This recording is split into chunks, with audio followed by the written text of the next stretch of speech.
Folks, Black Star Network is here. Hold no punches. I'm real revolutionary right now. Support this man, Black Media. He makes sure that our stories are told. Thank you for being the voice of Black America, Roland. Stay black. I love y'all. All momentum we have now, we have to keep this going. The video looks phenomenal. See, there's a difference between Black Star Network and Black-owned media and something like CNN. You can't be Black-owned media and be scared. It's time to be smart. Bring your eyeballs home. You dig?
Today is Monday, February 5th, 2024. Coming up on Roland Martin Unfiltered, streaming live on the Black Star Network.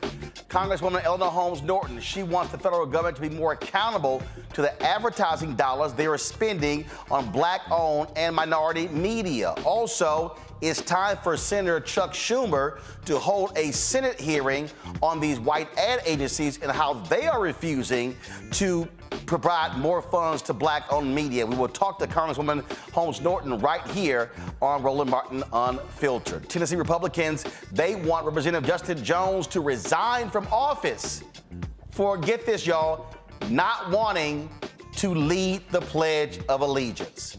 Target pulls a product about Black civil rights icons because it was wrong. We'll show you the now viral video a Nevada history teacher shot showing what was wrong with the product. This year marks the 10th year since the Flint, Michigan water crisis began.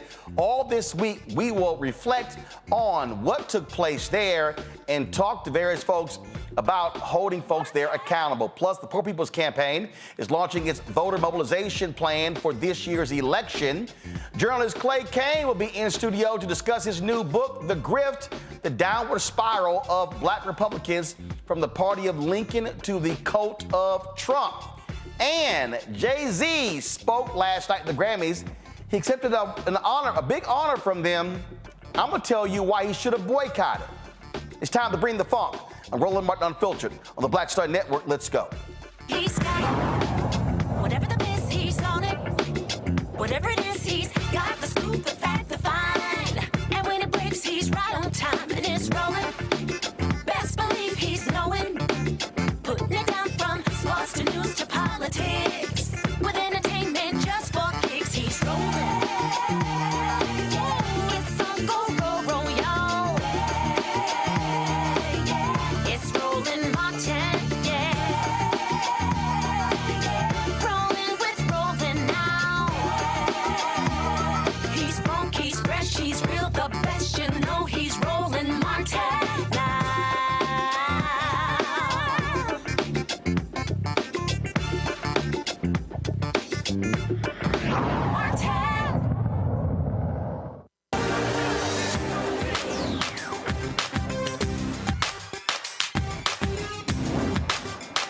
been frozen out. Facing an extinction level event. We don't fight this fight right now, you're not going to have black-owned media. Folks, black-owned media is often overlooked by white-run ad agencies and get the short end of the stick of the $340 billion being spent in the general market. But the same thing happens in the federal government. A Government Accountability Office study that was asked for by Congresswoman Eleanor Holmes Norton found that over a 5-year period, the federal government spent more than $5 billion on advertising. Guess what? Black-owned media got $51 million out of that $5 billion. In November, Congresswoman Holmes Norton sponsored a bill requiring federal agencies to include in their annual budget justifications for the amount they spent on advertising contracts with small disadvantaged businesses and businesses owned by women and minorities. She joins me right now. Congresswoman Holmes Norton, glad to have you here. And first of all, thank you for being someone who is being on this. This is not new. You've been true to this. I talk about that study that you called for the GAO to do, and the report came out in 2018, and present day, we're still having the same problems.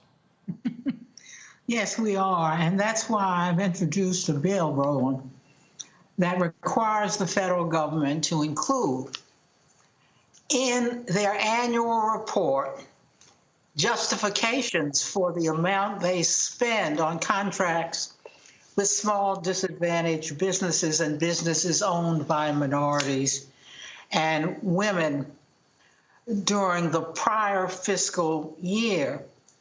And I ask also for projections of their spending for the upcoming fiscal year. And I have a number of co-sponsors who helped me lead or co-lead a letter to President Biden. And in that letter, I said I was seeking answers about the inequities in federal advertising contracts awarded to media advertising agencies owned by minority and women as compared to the rest of the country. I think you indicated a figure where black-owned industries received only $51 million, and that amounted to only 1.02% of these funds. Now, remember who we're talking about. The largest advertiser in the United States is the federal government. So it has a very special obligation to ensure fair access for minority and women-owned media companies. And here's what we discovered, Congresswoman. Here's what we discovered. We had, this was during the Trump administration, we had Congressman Stephen Horsford on the show. And the CBC tasked him to be their liaison, if you will, when it came to the census. He met with the ad agency that was responsible, and they told him, we are not going to buy any newspapers circulation 50,000 or under. That's 98% of all black newspapers. And so I can tell you what happened. We filled out they said go to the portal, we filled the whole thing out. We go through this whole deal. We don't hear from them for several months. It was like September, and when the Trump folks were going to cut it short, I then began to blast this ad agency on social media, and I began to call them out on the show. All of a sudden, they called Carol H. Williams, who was supposed to be the black ad agency, but they cut her out of the money, and they were like, Carol, what's going on? Why is this guy upset? She said, because y'all never responded. Well, what should we do? She said, I advise y'all to cut him a check. So, and they did. We got for 1 month of work. But the bottom line is, if I didn't go off and put them on blast, no money would have come out. I met with Susan Rice and her team within the first 60 days of Biden being sworn in. I told her team, this is what's going on. This is what the deal is. Y'all I said, these are the traps. These are the games that they play. And nothing came about it. And so the administration tells me, well, Roland, give us some time. I said, guys, we don't have time. I said, COVID money is about to be spent. And you know what happened there? Same thing, Congresswoman. They spent that money on mainstream media, and we were told by one of the consultants, yeah, we put all the money out, and we just want to see what would stick, and nothing happened. When we gave a detailed plan on how to pair shots, doing broadcasts locally, and it's the same thing. The same white ad agencies that we fight in the general market, they're the ones who get the federal government contracts. Well, Roland, there is some better news. I have a letter here from the GAO, that's the General Accounting Office. Yep. And I want you to know what that letter says. It says that GAO is confirming its commitment to examine the federal government's advertising contracting with small disadvantaged businesses and businesses owned by minorities and women on the basis of my letter to the Comptroller General. The letter says we plan to complete our work, and I want you to know this, and send a draft product to the Small Business Administration for comment by May or June in 2024. So I think we have finally gotten their attention. So here's what, so I'm just going to tell you just one of the games they're going to play, Congresswoman. They're going to try to group everything together. When Congressman Hank Johnson sent the letter to the White House, they did the exact same thing, and they sent back, oh, here was the percentage. I said, no. I said, tell them they got to break it out. And that is, don't group it. They got to break out. When they say women, that's actually white women, because if you're a black woman, you go in a black category. And if they say, and then when they say black, it needs to say, first of all, it needs to be an itemized listing. Here's why. Because what they're going to do is they're going to put black targeted in the same category as black owned. So for instance, when they're trying to reach black people digital, they go to Complex. Complex is white. BuzzFeed owns them. They're not going to go to a black digital company. And so I've said to the other CBC members, force them to be specific. In fact, I would even, when you said it in your press release, it needs to be an itemized listing. Name of media company, how much they got. Because then, so if I see that, I can then go, Congresswoman, black targeted, black targeted, black targeted, black owned. And then we'll see if the black owned people got a small amount and black targeted got a larger amount. Well, Roland, look, remember in my letter, I said they indicated that they planned to complete their work and send a draft product to the Business Administration for comment. Yeah, the SBA. May or June. So that comment will give you and it will give me the chance to see whether they have done the work we've asked them to do. Absolutely. And the reason this ticks me off is because you and others in the CBC, this is what people don't understand when people complain that I don't know what the CBC does. You say when it came to the census, the CBC fought for an additional $70 million to be added to the marketing budget for the census. And that money was supposed to actually go to a black agency to make sure that we're reaching black folks and we're counting black folks. Well, what the general market agency did was they kept the money and blocked the black people out. So what people don't realize, y'all are out there fighting to get this stuff allocated, but when it goes to the bureaucracy, that's what happens. Same thing, USDA. I can go down the line, all of these different federal agencies, and I've said, look, the Pentagon, of the $1 billion spent annually, the Pentagon spends about $600 million. And I'm sitting there going, okay, I can tell you right now, Congressman, I met with the ad agency OMD. They have the U.S. Army contract. Had a meeting, talked to them last year, nothing happened. Nothing. And I'm sitting there going, aren't y'all having a recruiting crisis? Aren't y'all having a problem reaching people? Like, what are you doing?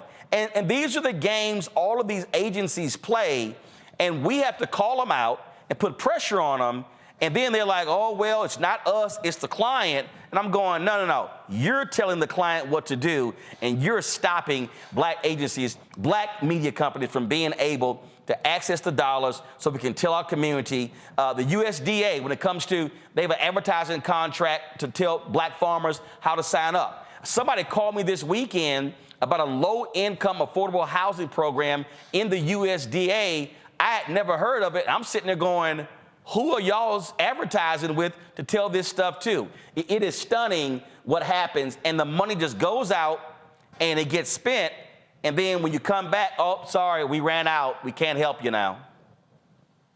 Yeah, Roland, unless we watch them, it just doesn't happen. That's why I so appreciate you using your platform to call attention to this, and if you will keep in touch with me, I'll be right with you. Absolutely, and I'll tell you this here, when they had the Black Media Roundtable with the United States Senate, I specifically told Senator Chuck Schumer there should be a Senate hearing regarding this very issue. I followed up in September, they didn't get back to me, and I told them, I said, I'm gonna call you guys out. It needs to happen because we're talking in the general market, Congresswoman, $340 billion. And you know what's crazy? When BET was sold 22 years ago, black-owned media was getting 1%. 20 plus years later, we're still getting 1%. Oh my God, yeah. Well, there's work to do, Roland. All right. So keep in touch with us. I will do. Thanks for your work. I appreciate it. You take care. Of course. Folks, going to go to a break. We're going to come back. We're going to continue this conversation with our panel. And I want y'all to understand, this right here is why black-owned media can't cover stories. This is why we can't hire staff. This is why black-owned media dies. This is why Ebony is not what it used to be. This is why all black-owned media is not what it used to be. It's because we're being frozen out of the money.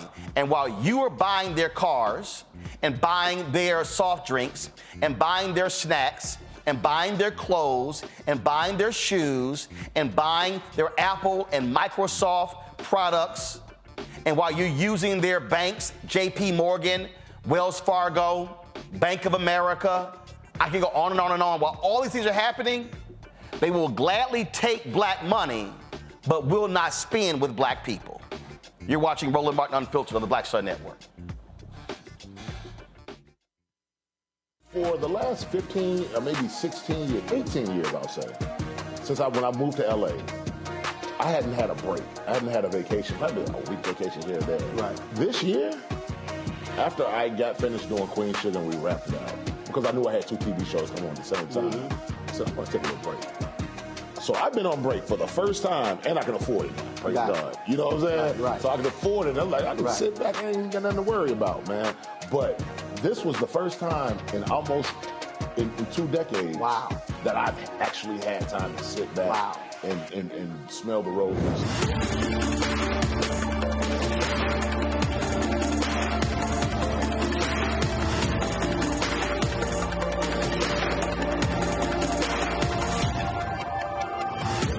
Grow your business or career with Grow with Google's wide range of online courses, digital training, and tools. Gain in-demand job skills with flexible online training programs designed to put you on the fast track to jobs in high-growth fields. No experience is necessary. Learn at your own pace. Complete the online certificate program on your own terms. Stand out to employers, get on a path to in-demand jobs, and connect with top employers who are currently hiring. Take one professional career certificate program or all 6. Earn a Google Career Certificate to prepare for a job in a high-growth field like data analytics, project management, UX design, cybersecurity, and more. All professional career certificate programs must be completed by December 31st, 2024. Scan the QR code to complete the application. There are 1,000 scholarships available. Grow with Google and J. Hood and Associates. Be job ready and qualify for in-demand jobs. What's good, y'all? This is Doug E. Fresh, and you're watching my brother Roland Martin Unfiltered as we go a little something like this. Hit it. It's real.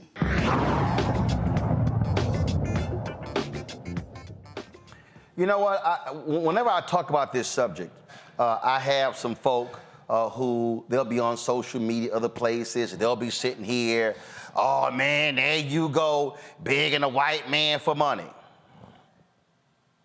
I'm sorry, Disney, Comcast, CBS, Viacom, Paramount, Warner Discovery, New York Times, Washington Post, Sinclair, all of these media companies in America, they all are multi-billion-dollar companies because of advertising. So I need some of these simple Simons to explain to me, why is it that these companies can go to the upfronts in April and May and June, where 80% of the money is actually handed out, and pitch their goods to the ad agencies, but black-owned media can't? We're supposed to starve. No, man, we can do for self. No, you can't. No, you can't. You cannot, let me be very clear, you cannot build a thriving media business if you're not getting media advertising. Can't do it. And so when we're making this point, I need people to understand that that's how they got big. That's how CNN is what it is, and Fox News, and MSNBC, and on and on and on. So it would be nonsensical for us to sit here and say, we shouldn't be demanding the money when black people are buying the products. I'm just gonna give y'all an example. I've never drank in my life, I've never smoked in my life. And the National Association of Black Journalists, the board of directors that voted, I think it was 88 or 89, not to accept any money from tobacco and alcohol companies. All right, I totally understood that. But then it was stupid to me because whenever we picked a convention city, we always picked a hotel with a big lobby. And we picked a hotel with a big lobby because that was always the meeting point where everybody went to drink. And I was like, I'm confused. We literally exceed our food and beverage requirement in the hotel contract exceedingly. I mean, we blow the number out. I mean, we drink some alcohol. So we had a convention in Orlando, and we had a big opening party at Disney World.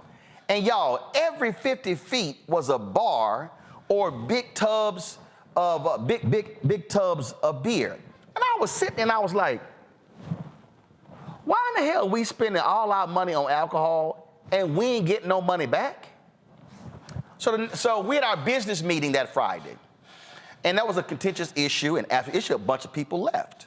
Well, I know the rules. The rules are when the organization meets in the business meeting, you can pass measures, and that becomes essentially the law of the organization. So I stood up and I made a motion to rescind the ban on alcohol money. It passed, and I laid out my case, and it passed. All people came to me mad as hell. And I'll never forget, Arthur Sulzberger, the owner of the New York Times, he came to me at the gala just blasting me, wagging his finger. I said, who the hell you think you talking to? I said, if you don't want us to take alcohol money, then you should increase the amount of money you give to NABJ. He got real quiet. He got real quiet. Folks, here's the reality. We are amazing consumers. We are consumers. We buy cars. We buy General Motors, Ford, Hyundai, Chrysler, Mercedes, BMW. We buy cars. Man, we buy Nike, we buy Reebok, we buy Converse, we buy New Balance, we go to Foot Locker and buy them, we buy Target, we buy at Walmart, we buy at Kohl's, we buy everything. We buy Clorox, we buy Febreze, we buy washing detergent, we buy dishwashing detergent, we buy JBL speakers, we buy Apple phones, Apple iPads, Apple computers, Microsoft software, Microsoft services, Samsung TVs, Vizio TVs, LG TVs. We buy everything. But have you ever asked the question, how much do these companies spend on advertising to black-owned media? Do they have any black board members? Do they have any black senior executives? Is it possible that any of these companies may very well have a black CEO one day? And if they do have black board members and black executives, are those black board members and black executives actually standing up and fighting on behalf of black people? Are they providing professional services? Are they including black law firms? Are they including black accounting firms? Do they use catering companies? Do they use any black caterers? They have PR companies. Do they use any black PR companies? They use transportation companies. Do they use any black limousine companies? They do events. Do they have any black event planners? I hope y'all watching now understand that I'm not talking about just black-owned media. The fundamental problem in black America is that the black economic ecosystem is not being expanded.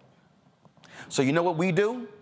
We allow these companies to freely come to the NAACP convention, come to the Image Awards, come to the National Urban League Convention, come to the NAN Convention, come to the Rainbow Push Convention, come to fraternities and sororities, local events, state, regional, national. We allow them to come to the Congressional Black Caucus Foundation, ALC. I'll give you an example. Amazon was the primary sponsor of this year's Congressional Black Caucus Foundation, ALC. Amazon gave $1.5 million. Do y'all know what the Amazon annual marketing budget is? It is $20 billion. That means if Amazon spent 5% of its marketing budget with black-owned businesses, black-owned media would be generating $1 billion. Black-owned media will be generating from Amazon alone $1 billion. Now go Microsoft. Now go Apple. I told y'all about PepsiCo. PepsiCo has a 5-year, $10 million initiative with the National Urban League.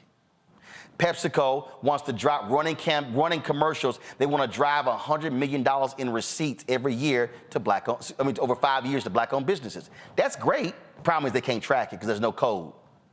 One of the black-owned restaurants told me. But understand this here. PepsiCo spends $3 billion a year on marketing. If PepsiCo spent 5% of its marketing budget with black-owned media, that's $150 million a year. That's $750 million over 5 years. 5-year, $10 million partnership with the National Urban League, $100 million in receipts, or $750 million. Y'all, that's just marketing. That's not other contracts. Wells Fargo signed an initiative to a 10-year commitment to the NAACP of $50 million. Really?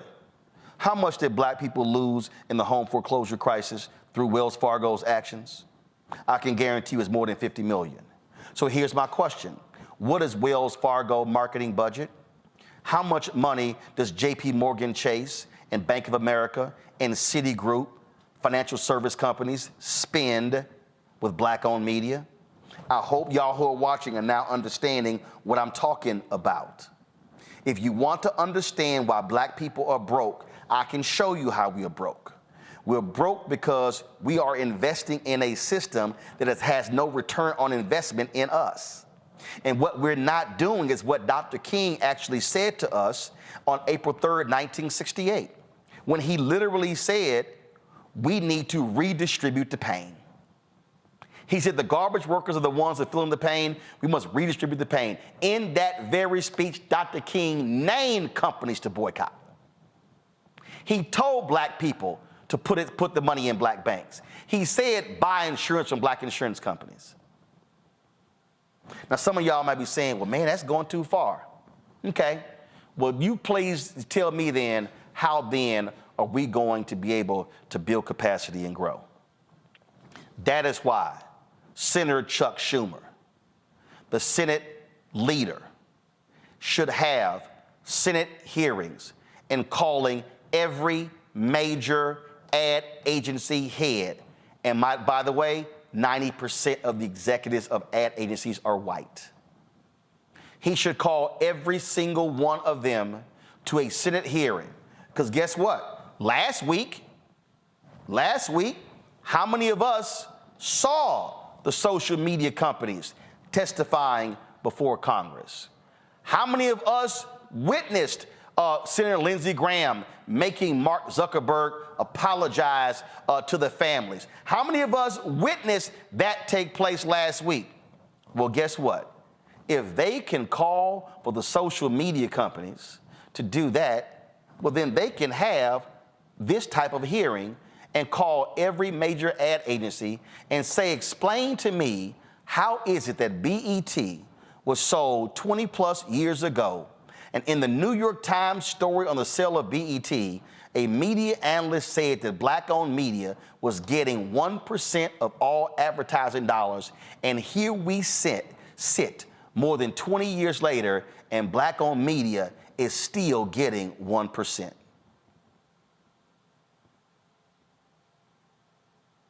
This, folks, this is about equity. This is about inclusion. This is about diversity. Oh, and I know, because I love when they do this here. I love when they do this here. Well, Roland, maybe you don't have the ratings. But we do. This we get from ad agencies. Can y'all do tags? Yes. Can y'all do programmatic? Yes. Oh, y'all, they love coming up with all these excuses about what we can't do, and I don't know if y'all could. One of my guys with the Urban Edge Network, they had a meeting with one agency, and they literally were like, "Hey, do y'all know how to? Do y'all use this form?" Yep, we do. And see, I love when they try to. Matter of fact, go to my iPad, Henry.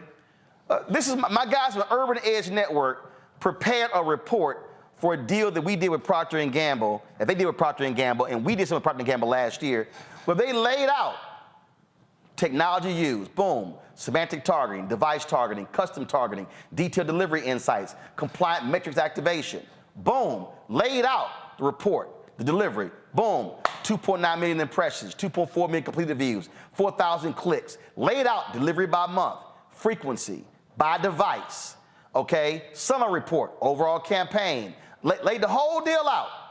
This was the report that they actually sent to them showing exactly how the campaign was effective. And y'all know what happened to ad agencies? Oh, dang. Now we got to figure out some other way to tell them no. Y'all, I've been in the meetings. It's 4 agencies I've been meeting with for 3 years. You know how much we've gotten? 0. I say to them, everybody in this meeting get paid except me. Y'all being paid to be in this meeting. I'm not.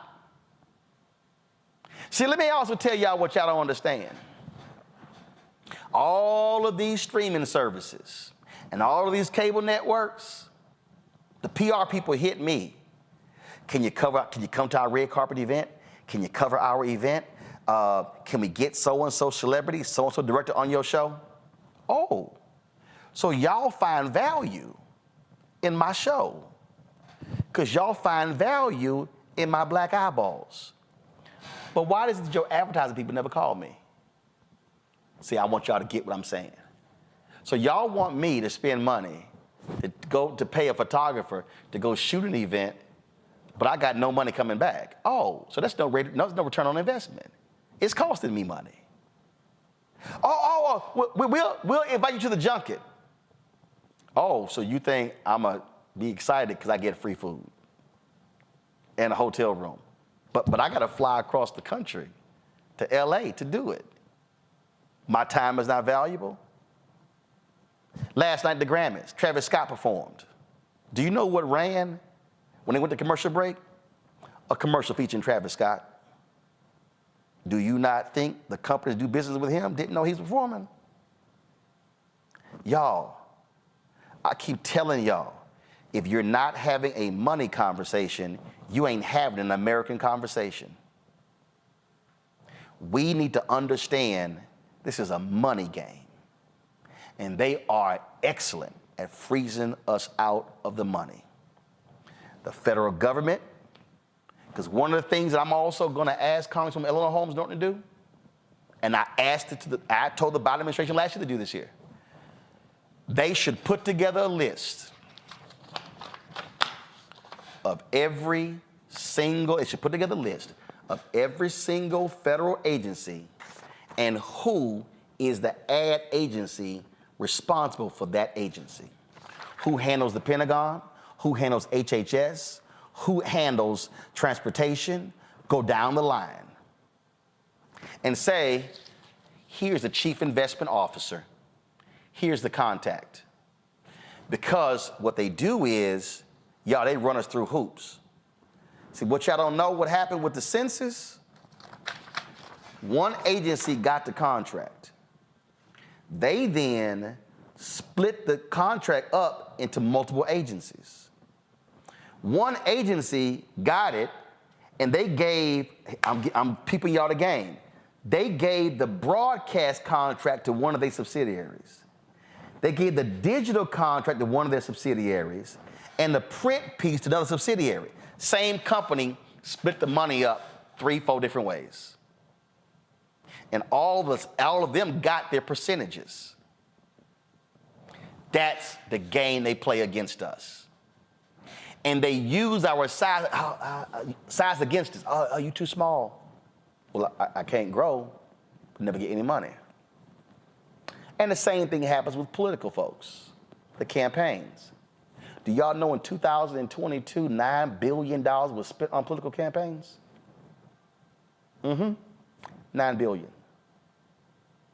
How much money does the DSCC? Chuck Schumer controls that. DCCC, Jeffries controls that. Now, I'm just speaking on the Democratic side. You got the Democratic Governors Association. You got Emily's List. You got all those PACs. Y'all see what I'm doing. I'm breaking down where all the money is. Each one of them should be asked, what's your black-owned media spend? Oh, so you want your surrogates to come on my show. You want us to cover your rallies. You want us to cover your speeches. You want us to cover your policies, but you don't want to spend money. That ain't no different than Hollywood. I'm just going to, before I go to my panel, I'm going to tell you what happened. It's been one bank, and I ain't going to name them right now, but I'm going to name them later. It's been one bank I've been talking to for 3 years. Major bank. Major bank. I get a call last week from an African American on the PR side. Hey, this thing is going on. We want to get one of our experts on. Really? Y'all ain't spent no money. Y'all ain't responded to any of my proposals for 3 years. But now I'm valuable enough to get one of your experts on? I said, no, that's not going to happen. So I broke it down to them what the real deal is. Black people, we have got to learn to stop being played small. We've got to stop accepting crumbs and think it's a meal. This is how we stay broke. Guess what? The word no is a complete sentence. And I have turned money down because they played me small. At a political campaign, hit me up in 2022 saying, wanted me to do this whole advertising campaign for $25,000. I said, y'all out y'all mind. I said, hell no. I said, I will keep my black ass at home. Good luck in your campaign.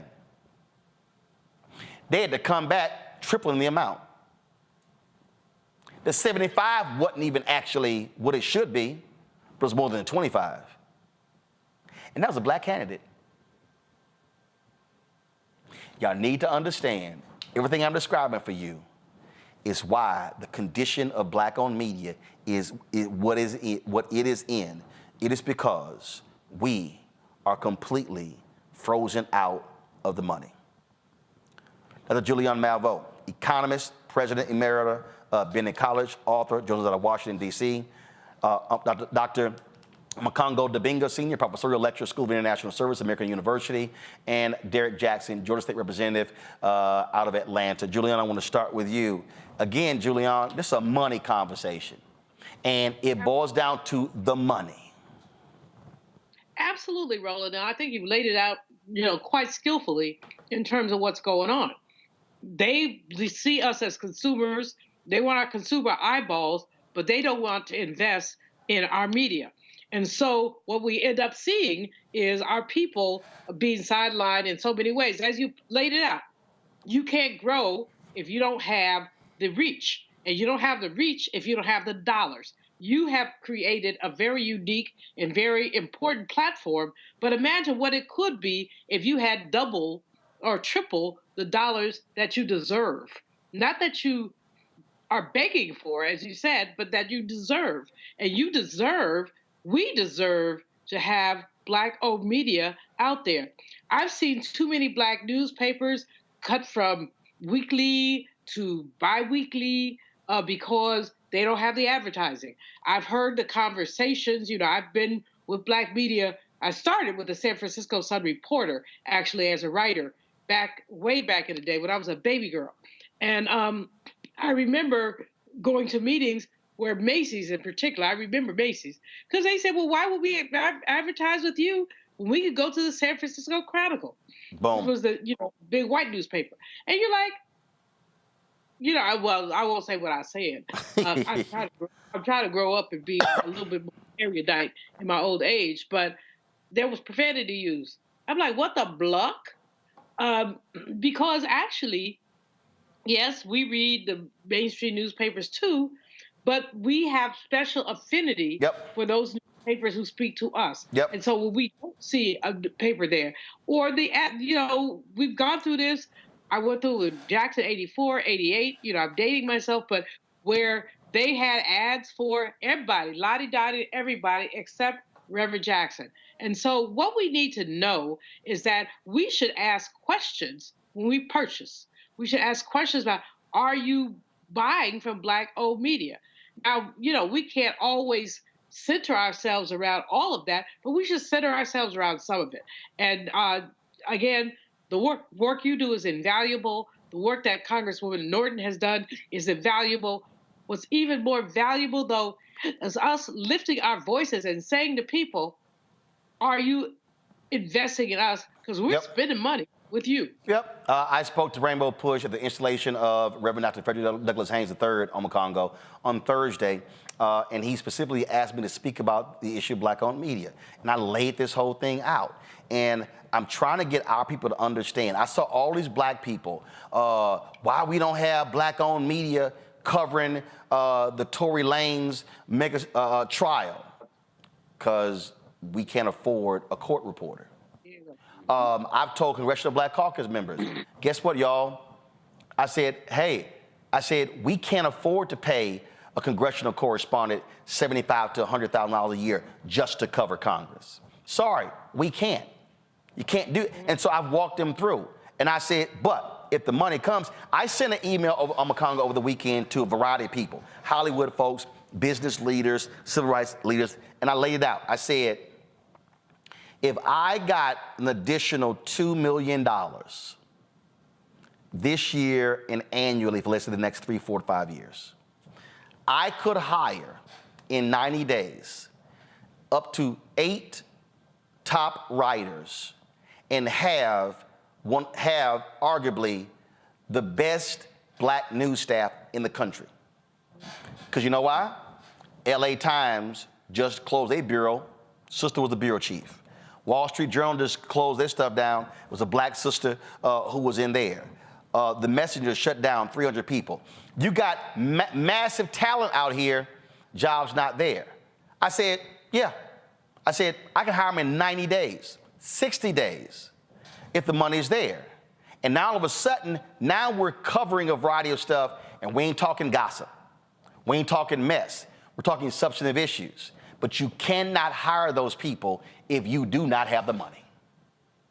Absolutely. And it's very interesting because you know, a few weeks ago, you talked about the whole thing with Tubi and Stars and how, you know, just like we did with Fox back in the day, we build up all of these platforms for other people who just see the beauty of our talent, but don't want to give us real money to help us build our communities. But as we continue to shine the light on it now, with what Congresswoman Norton is doing, what you talked about consistently, we talk about, you know, Reverend Carr talks about bring your eyeballs home. We have to make sure that we're continuing pushing these organizations, government entities, and the like to bring the dollars to us. And we also have to be mindful of the fact that we have to be willing to tell them this is an if-then clause. If you don't do this, then we won't support you. You see, that example you gave with the bank, Roland, when you said somebody wants to come on the show, but they haven't been supporting you after talking to them in 3 years, you told them, I'm not going to let you just pimp out my audience. Yep. So I can get some type of click, so maybe get that loan. That's the piece that so many of us are missing. We'll say we want the dollars, we want the ad dollars, but then they know if they don't give it to us, we're still going to watch. Yep. We're still going to go to the show. We're still going to go to the concert. And what you're doing, what Congresswoman Holmes Norton is doing, you're putting our words to this, and there's going to be actions relating to this.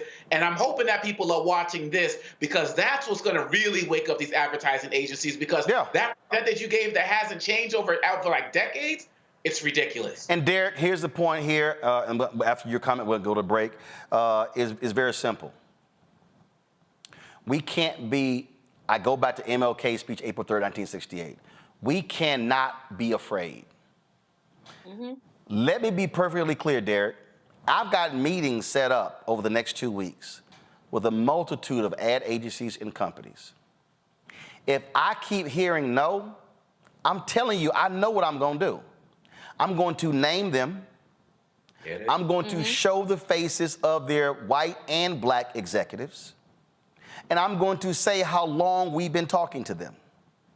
Please. Because, see, part of the problem that's happening here, Derek, there are black people, just like in politics, there are black board members who are doing nothing, who are saying nothing, but they're getting paid. There are black senior executives who are doing nothing. You got black chief marketing officers who are doing nothing. But we celebrate them and fed them and, oh my God, and we hand them awards, but we never say, but did you change the condition of our community while you were there? Or did you only get a check? See, and my philosophy is real simple. If I didn't get no money last year, or last quarter, or last month, or last week, or yesterday, or today, it's a good bet I'm not going to get any money tomorrow. So what the hell do I have to lose by calling people out? That's right. There you go. You know, Roland, we have to be bold, and we're not begging. And if I may channel my inner Jay-Z, when you talk about men lie, women lie, numbers don't lie. In 6 days, Roland, we're going to see corporations spend $7 million for a 30-second commercial. Let me say that again for the audience. $7 million per 30-second commercial. So Coca-Cola, right here, home quarter, right here in Atlanta, if they have 10 commercials during that 3.5-hour Super Bowl, Roland, they done spent $70 million. And the reason why they are spending $70 million, because they want to show the 100 million people just in the United States that are going to be watching the Super Bowl about their ads. We do consume, and we are consumers, because the feds already told us that black economic power are $8 trillion. Let me say that again. $1 that's our economic spending power in this country. We are major consumers, but we just don't see the dollars returning into our community. Absolutely. And so this is not a moment for us to be scared. We must challenge power And I told y'all what MLK said in his book, Where Do We Go From Here, KSR Community, when he challenged the Negro press to be militant and focus on the substantive and not the superficial and the conservative. All I'm doing is what the brother said. And now is the time for black folks to stop walking around on eggshells, scared to name people and call people out. Because again, while I was just sitting here, Verizon took $168 out of my account for this phone. I don't think Verizon has advertised with us in 2 years. So I'm actually spending more with Verizon than Verizon has spent with us. And I can go to T-Mobile and AT&T and down the line. Folk, it's about the money. And like Frank Lucas said in American Gangster, I'm gonna get that money.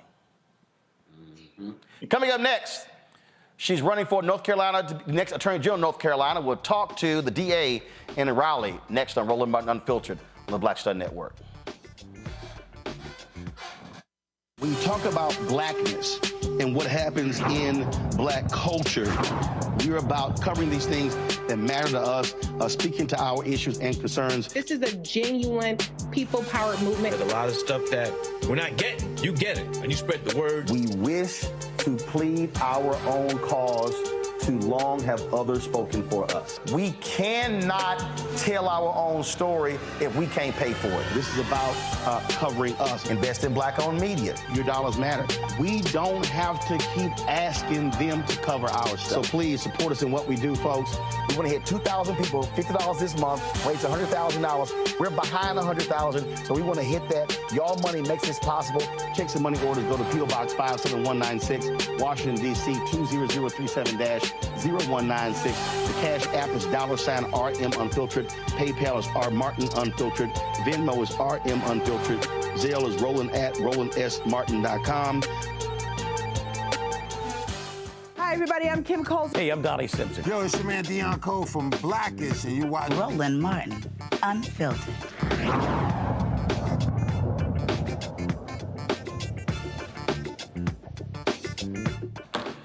North Carolina's primary, folks, is on March 5th, and one of the closely watched races is for Attorney General.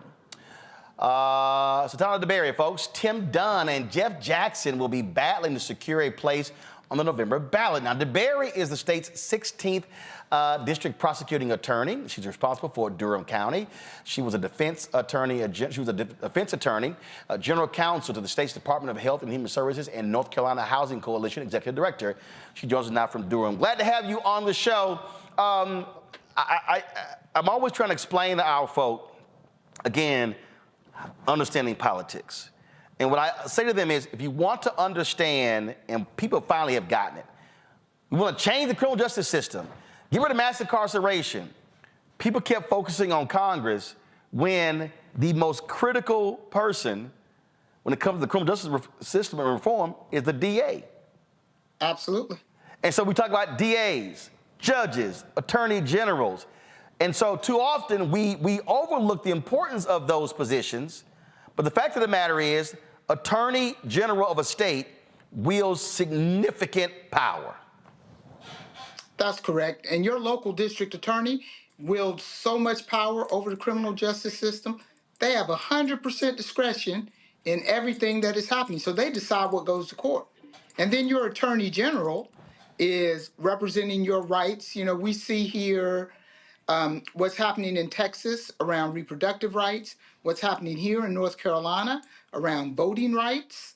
All of those things your attorney general can affect. And, you know, as Black people, we really have never gotten anywhere unless we have litigated it, unless we have litigated our rights in court. Well, and it is really important for us to be in these spots. In fact, you mentioned Texas. When it came to the voting law, when it came to, again, interpreting the law and prosecuting the state law when it came to abortion, that pathetic, you know, Ken Paxton, who's been indicted, was at the lead of it. In fact, after the affirmative action decision, you had Republican attorneys general who wrote letters to law firms telling them you're also in violation. When it came to Biden's school debt relief plan, it was Republican attorneys generals who challenged that and went to the Supreme Court. Those were, so the position you're running for, those were Republicans who were sitting in those positions. Yeah, in your previous segment, you were talking about the money. It's been Republicans attorney generals who have joined in a brief against the Fearless Fund, right, which was providing private equity startup money to black and women-owned companies, So they are saying we can't even give our money to each other now. Right. So for you, now explain to folks who are watching, because I've been involved in this a whole lot. In 2008, then Senator Barack Obama wins North Carolina by 14,100 votes. And man, did the Republicans get pissed off. And then they start changing the law in 2010. And then Shelby v. Holder, they changed it more. And it has been a literal battle for the last 14 years of Republicans using the power of the Attorney General and the governor's mansion, controlling the legislature or controlling the state Supreme Court when it comes to voting, when it comes to so many different issues. So walk people through how critically important the Attorney General is in North Carolina, where it's not a red state, it's not a blue state, it's a purple state, if we actually vote. Well, if we actually vote, North Carolina's Democratic voters are about 45% African American. That is a huge chunk of voters. That means you get to decide who the nominee is. And what the issue for us, you talk about Obama in 2008, is that after Obama in 2008, only the regular voters came out. 2008, infrequent voters, people who may or may not get up off the couch to vote, but those are black voters who want to vote for somebody who believes in what they believe in. Unfortunately, the Democratic Party in those last 14 years, as our voting rights have been suppressed, keep giving us the same people to vote for, right? And one of the things that I'm saying this year is that if the top of our ticket in North Carolina is 3 white guys in blue shirts, black people aren't coming out for that. Yep. And we want to see people. We don't need allies anymore. We actually have the education, the leadership, the background to do these jobs. And we want to see us on the ballot. And if we're not on the ballot, black people, they're not going to vote for Trump. And they'll stay home. And look, 2018, Sherry Beasley, Chief Justice of the Supreme Court, she runs, loses by 400 votes. 400 votes. And we know several thousands upon thousands of black people did not vote in 2018. What the Democrats could have had a 6-1 majority on the state Supreme Court. They lose it, it goes 4-3. 2000, what happens, 2020, they lose the majority. Now it's what, 5-2 Republican on the state Supreme Court. And so, again, and that's voting. So the bottom line is, when I hear people talk about, well, my vote don't matter, trust me, the other side, they know it matters. That's why they want to stop you from voting. And this is about power. This is about controlling dollars when you elect people who you want to elect. That's correct. They are the ones who are making the decision about what happens. North Carolina is what's called a Dillon Rule state. That means that localities only have the power that is given to them by the General Assembly. Well, our General Assembly now is busy giving money to themselves and their friends and power and control. They're not thinking about the needs of everyday North Carolinians, about environmental justice, about voting rights, about protecting reproductive rights, about even having a hospital. North Carolina has the 2nd largest rural population in the country. Some people have to drive an hour just to get primary care. Forget needing a specialist, right? Forget having cancer. Forget having a traumatic injury or a complicated birth, right? And they don't have any interest in changing any of that. In fact, they want to make it worse. Questions from my panel. Derek, I'll start with you. Appreciate the the overview on your candidacy, but a lot of individuals in North Carolina, just like it is in Georgia, do not know what the Attorney General, what their role is, what their responsibilities are. Can you share with the Roland Martin audience exactly the role and how important your role will be as Attorney General? Sure, absolutely. So the Attorney General represents the people of North Carolina in litigation, whether that means if the General Assembly passes a 6-week abortion ban, who represents the people of North Carolina against that? If they are attacking your voting rights, the Attorney General represents the people of North Carolina on that issue, not the General Assembly, the people of North Carolina. Right? The Attorney General represents the people of North Carolina on environmental issues. If your grandma is getting scam calls about her Medicare all day and night, or there's AI calling her, telling her that you're in jail and needs money and you got to wire money, that is the AG that prosecutes those things, that holds those scammers to task. Right? We've been talking about stolen cars. Everybody's been talking about Hyundai and Kia. There may not be criminal sanctions that can be brought against Hyundai and Kia about how they built their cars for them to be stolen, but the Attorney General can bring civil litigation that forces Hyundai and Kia to fix their cars. And Hyundai and Kia are low-end cars. Who's driving those? We're driving those. We're the ones that most at risk of getting our cars stolen. So there are lots of ways in which the Attorney General impacts literally your everyday life. If there's a company that is dumping chemicals in a Black community, that's the AG's responsibility to hold them accountable. Julian. Sister, I appreciate you. I tell people all the time, I served time in North Carolina when I was president of Bennett College. And I know you're familiar with the amazing legacy of Andrea Harris, who was a vital, basically advocate for minority business. What is your a mentor of mine platform? Yeah, and mine too. What's your platform on minority business, and what will you do to advance the cause of minority business?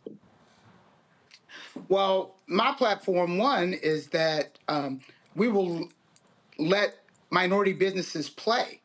One of the things that the General Assembly has done in North Carolina is try to shrink the Attorney General's office.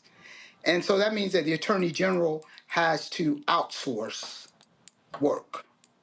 And that outsourcing generally goes to the same firms. Mm-hmm. Right? An Attorney General, a more diverse Attorney General, will have more diverse outside firms. Right? And it's like Roland was saying in the previous segment, if he just had a fraction of the advertising money that some of these big broadcasters had, he could have enormous reach. That is the same with law firms, right? If they had a fraction of the business that some of these white shoe firms had, their ability to move forward, economic opportunity, economic development would be massive. And the professional services, we're talking billions of dollars for legal fees, for again, accounting and stuff. John Rogers he says, stop calling it supplier diversity. He said, call it business diversity, and that's what it is. And we're frozen out of those dollars, and it happens constantly, and people don't even understand how significant that is. Pension funds, you name it, private equity, all of that. Makongo. That's right. Makongo? Thank you so much for your continued work. I want to know, what are some of the challenges you're facing in North Carolina going into November 2024 as it relates to voter suppression? Because it seems like across the country, Republicans are stepping up their efforts to make it harder for us to vote. What's going on in North Carolina? Well, the number one thing that's going on in North Carolina is voter ID, right? And so they are trying to suppress they're trying to make certain IDs inaccessible to people. They are you've seen the dirty tricks where it's like, if you did not sign this in the right place, then we're going to throw your ballot out. North Carolina, for a very long time, has had same-day voter registration for early voting. they have been challenging that. They say that you can't do that anymore. Just recently, court said that's unconstitutional, and you continue to do that. I have been on a regional task force that is looking at the possibility of actual political violence at the polls. That there may be people who show up and take it on themselves to, quote unquote, police the polls. Well, 1 second. When you said the court said that was unconstitutional, what was unconstitutional? The restricting same-day voter registration. Gotcha. So the court said it was unconstitutional restricting, but this is the thing I need people to understand.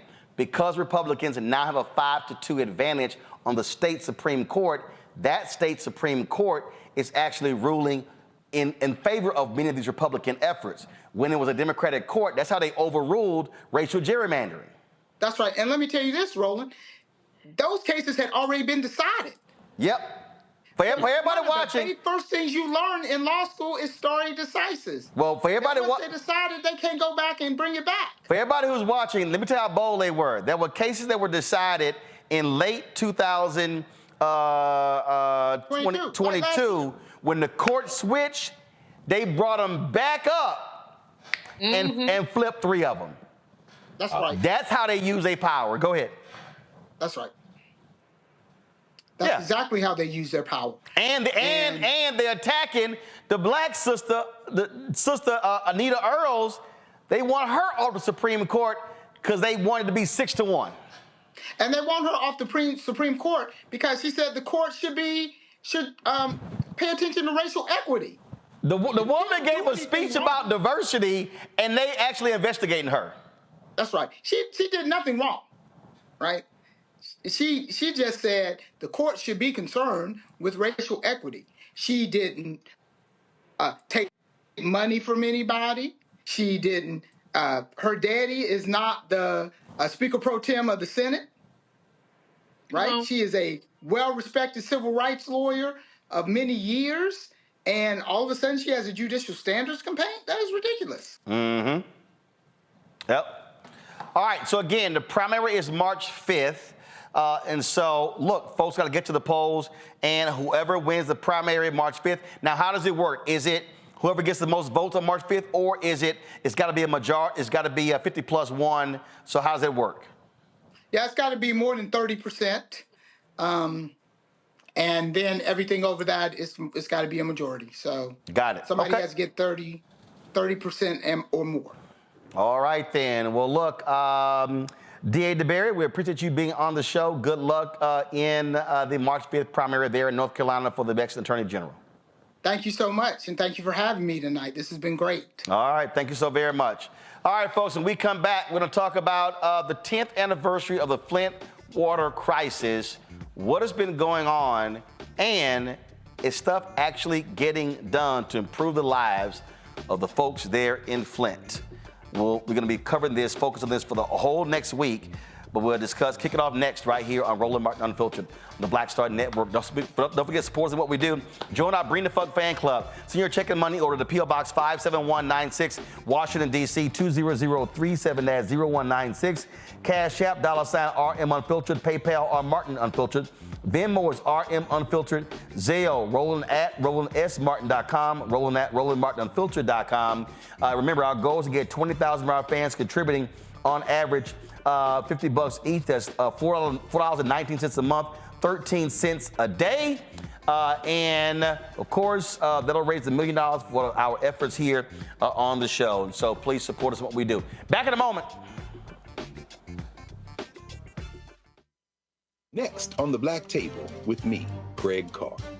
Immigrants lured off Texas streets and shipped to places like Martha's Vineyard and Washington, D.C. Believe it or not, we've seen it all before. You people in the North, you're so sympathetic to Black people, you take them. 60 years ago, they called it the reverse freedom rides. Back then, Southern governors shipped Black people north with the false promise of jobs and a better life. It's a part of a well-known playbook being brought back to life. So what's next? That's next on the Black Table, a conversation with Dr. Gerald Horne about this issue of the reverse freedom rides, right here on the Black Star Network.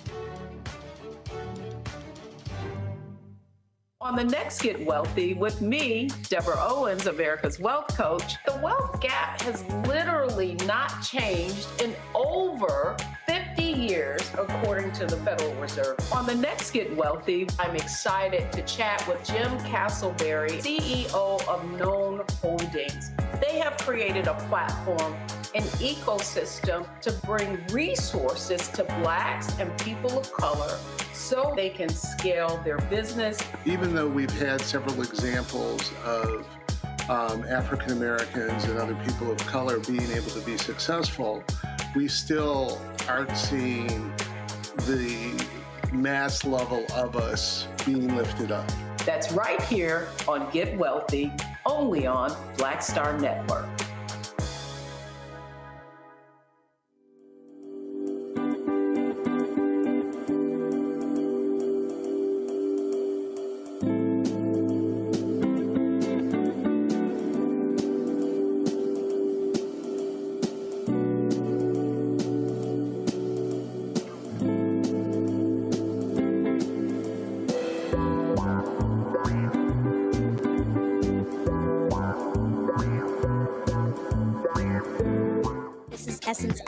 The Love King of R&B, Raheem Devon. It's me, Sherry Shepard, and you know what you watch. You're watching Roland Martin, Unfiltered.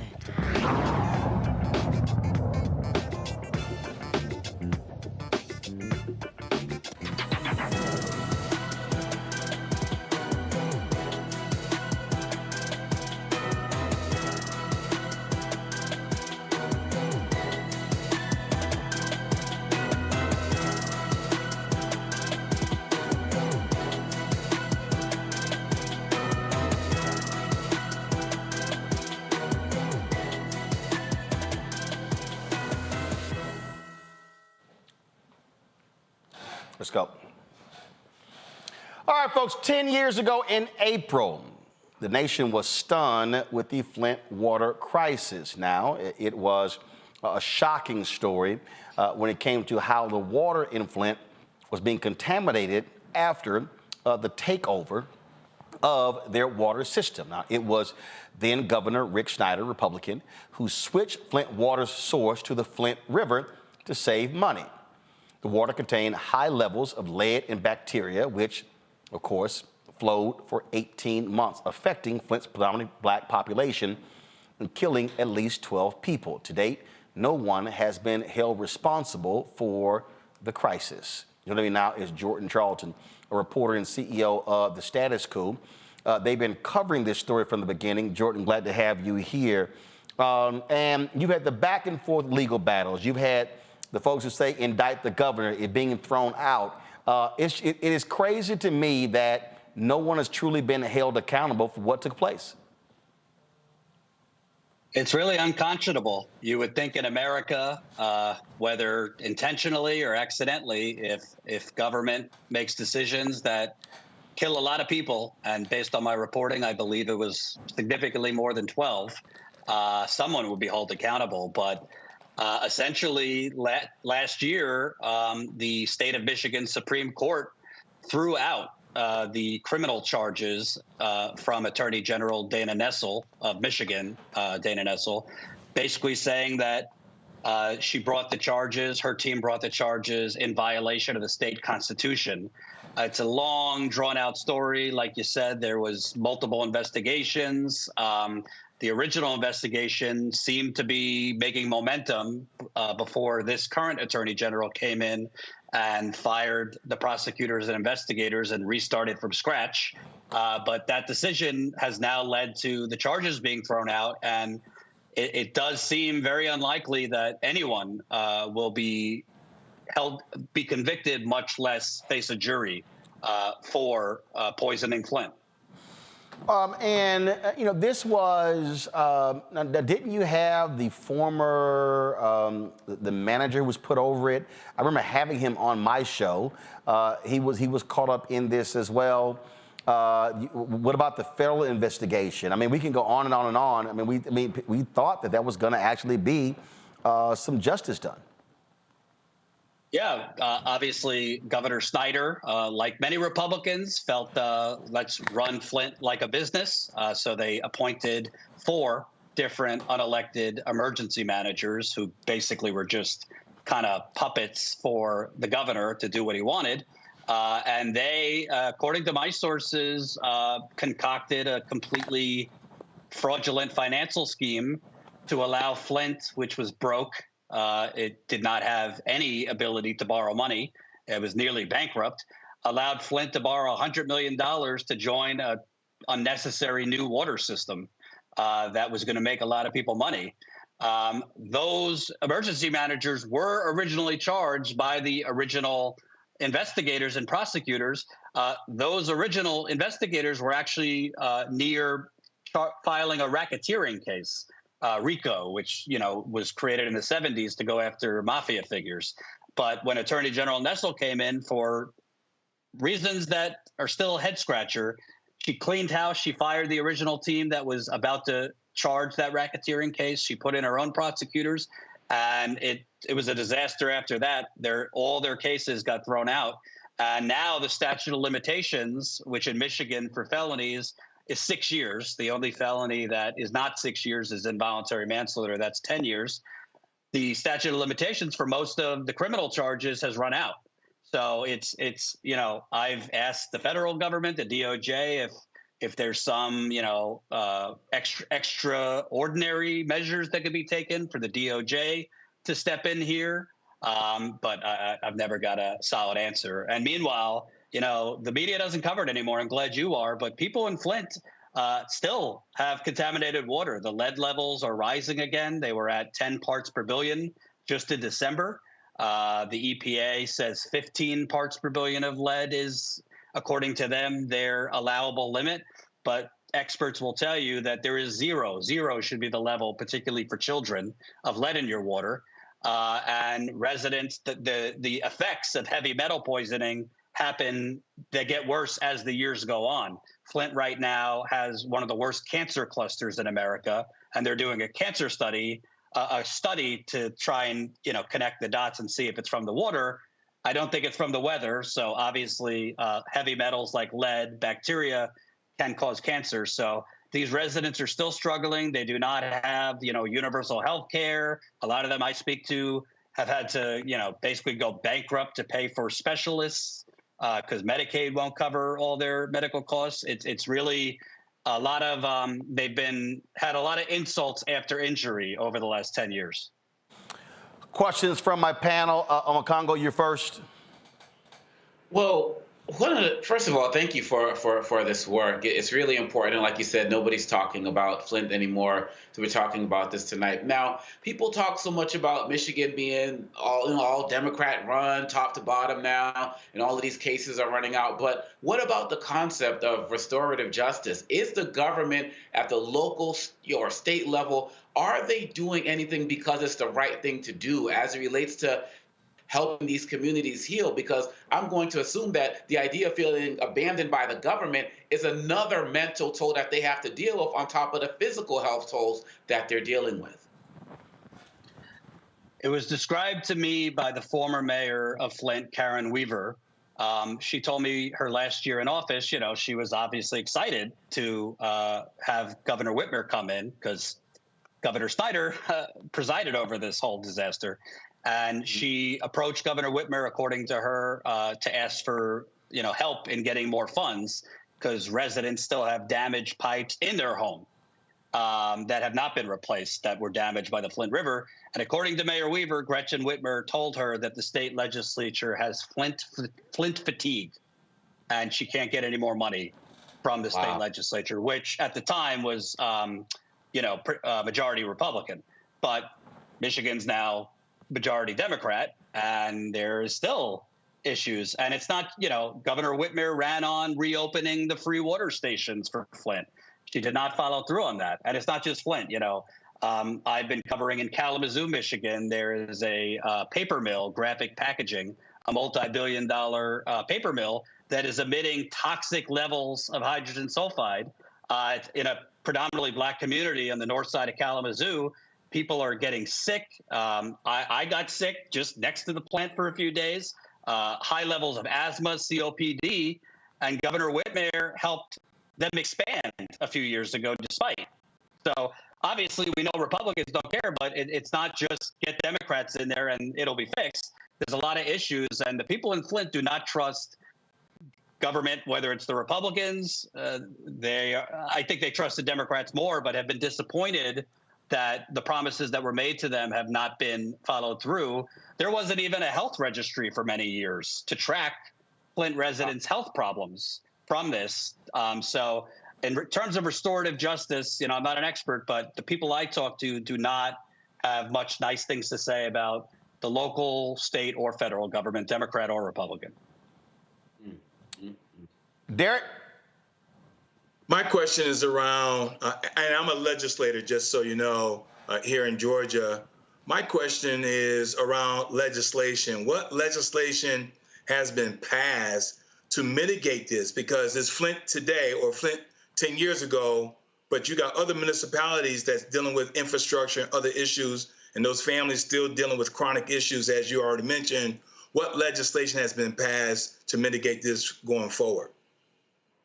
Well, first of all, I want to make the point, the original sin of this was the emergency manager law in Michigan that was actually started before Rick Snyder. And there are still provisions of that emergency management law on the books in Michigan. And that's the law that allowed the governor to declare a financial emergency, not just in Flint, but in Cadillac, predominantly black cities, I should point out. They declared financial emergencies and appointed unelected emergency managers that in many cases were just basically the proxy for the governor. So that there's provisions of that still on the books. And that is direct. That's not the only reason, but that is predominantly why the Flint water crisis happened, because the elected representatives, the mayor, the city council, their power was overruled by the governor and the emergency manager. There's been some federal laws, obviously the infrastructure law in D.C. that Biden signed, put money towards replacing lead service lines, but still not all the lead service lines have been replaced in Flint. And this is 10 years later. And they have not replaced the main pipes. I don't want to get too in the weeds, but it's not just the service lines. It's the main pipes underneath the ground that are bursting all the time in Flint and many other cities.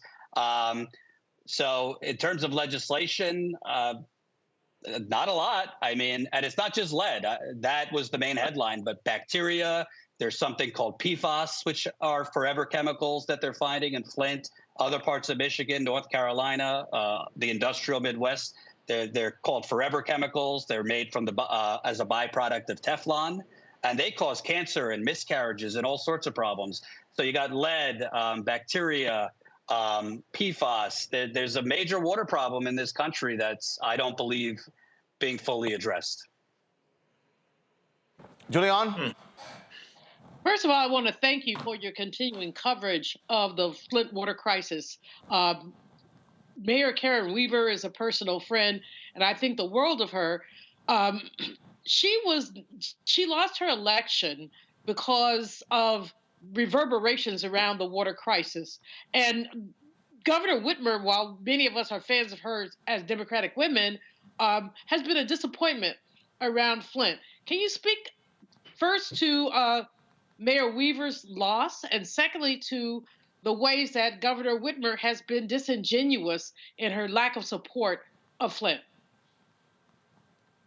Yeah, I mean, I've interviewed Mayor Weaver several times. I'm a journalist. I'm not standing for any one politician, but she got a lot of heat for not towing the line.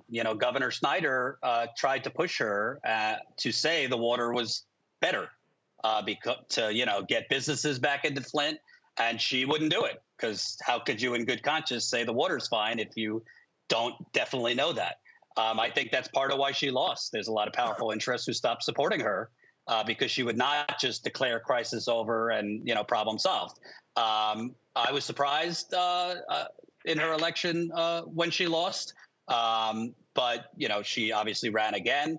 I think part of why she lost, honestly, was the media is a problem in this, too. I mean, the media in Flint, obviously they don't have a ton of resources, but they haven't continued investigating this. Residents complain to me all the time that the media stopped covering it. I've pitched stories when I have investigative details to the Detroit Free Press, Detroit News. They don't want to touch it anymore. It does seem like there was a bit of Flint fatigue. In terms of Governor Whitmer, listen, I know obviously there was COVID to deal with and the kidnapping plot, so it's not all bad. But it does seem to me that this is a case of, you make promises and then you get in and you simply just choose not to follow through. They have Democratic control now, so they could deliver, again, the pipes didn't magically fix themselves. Residents have damaged pipes that water is going. It's been told to me Jesus can bless the water and bring brand new water through brand new pipes into your curb. But if the inside of your home pipes had acid water going through it for a year and a half, they're still going to be leaching things off. I don't know if it's an issue of just, penny pinching or wanting to allocate the money elsewhere, but she has not fought the fight the way she said she was going to for Flint. There's still residents 10 years later that are on bottled water.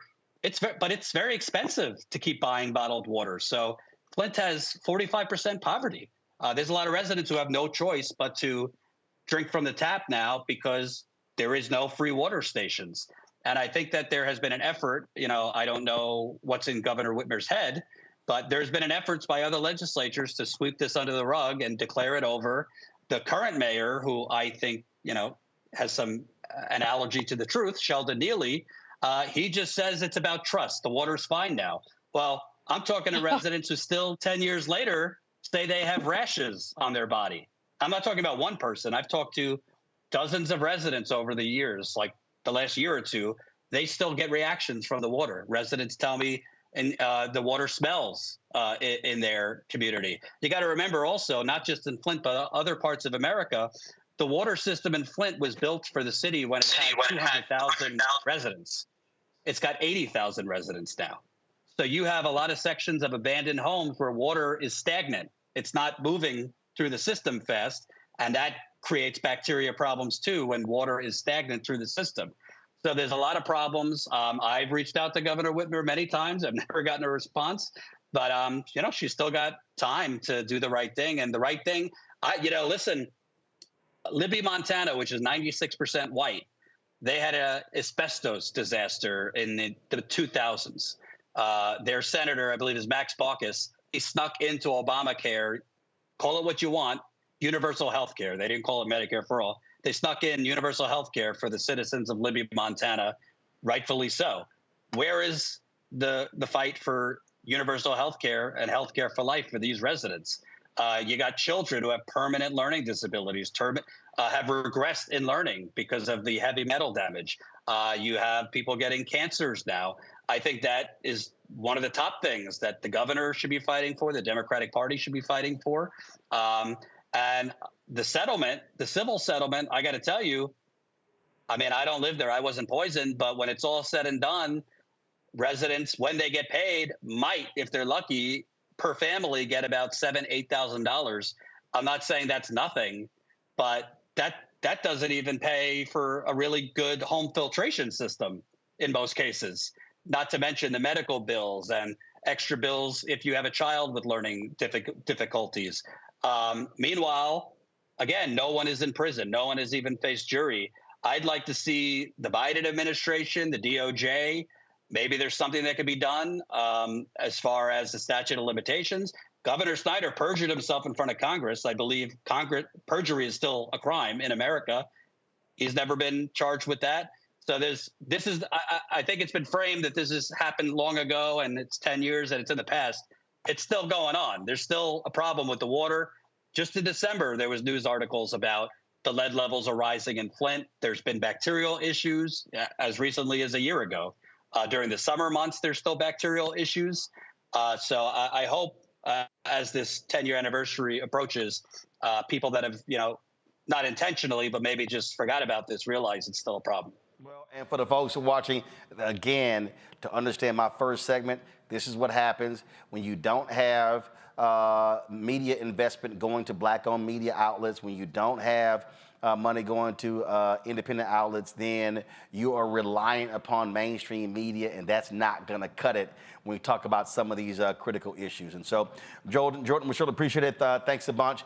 Tell folks where they can watch more of y'all coverage. Yeah, we're at Status Coup on YouTube. That's COUP. And we cover Flint. We were just in East Palestine for the 1-year anniversary of that disaster. And you can watch us every day at 5 o'clock Eastern time. All right, Jordan, thanks a lot. Thanks. All right, folks, when we come back, you got a lot of these black Republicans running around just stealing money. I keep telling y'all, the easiest person to get money from is a white conservative. And if you black, oh, they will hook you up. Well, Clay Kane of SiriusXM has a new book out talking about that very thing, and we'll chat with him next right here on Roland Martin Unfiltered on the Black Star Network. Next on The Frequency, we have an incredible conversation with my guest, Nadira Simmons, talking about her new book, First Things First, Hip-Hop Ladies That Changed the Game.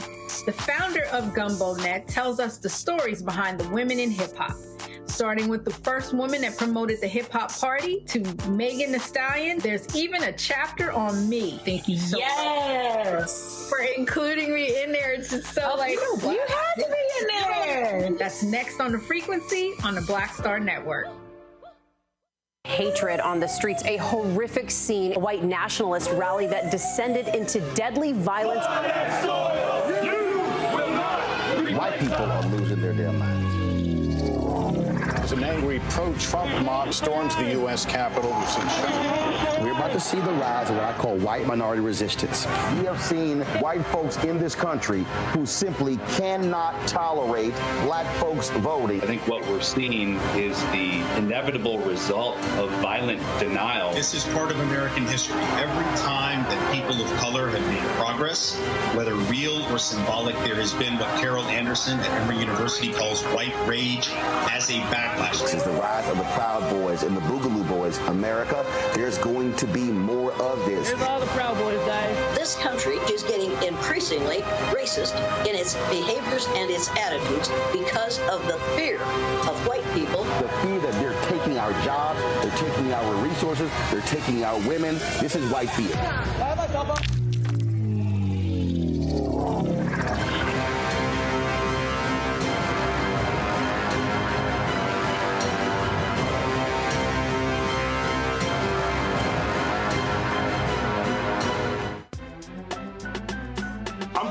Muhammad, live from LA.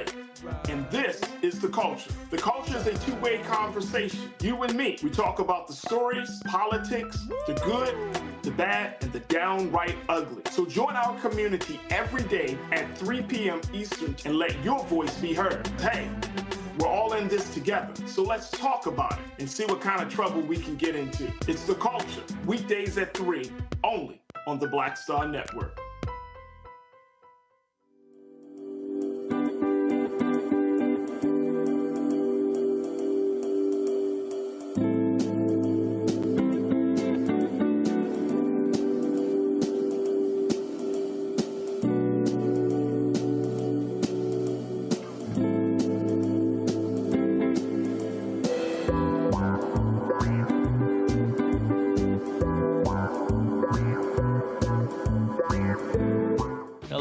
Critter Fixers. I'm Dr. Bernard Hodges. And I'm Dr. Terrence Ferguson. And you're tuned in to Roland Martin Unfiltered.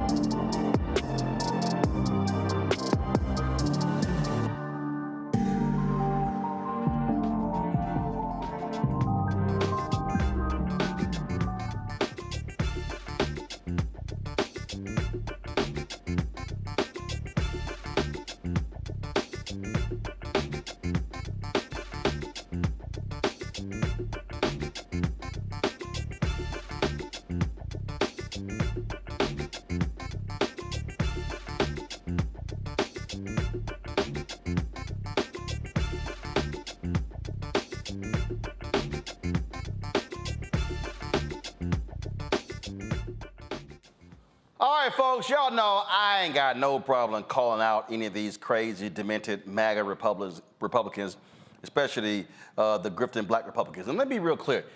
It's a lot of black Republicans I know who are legitimate, who are real.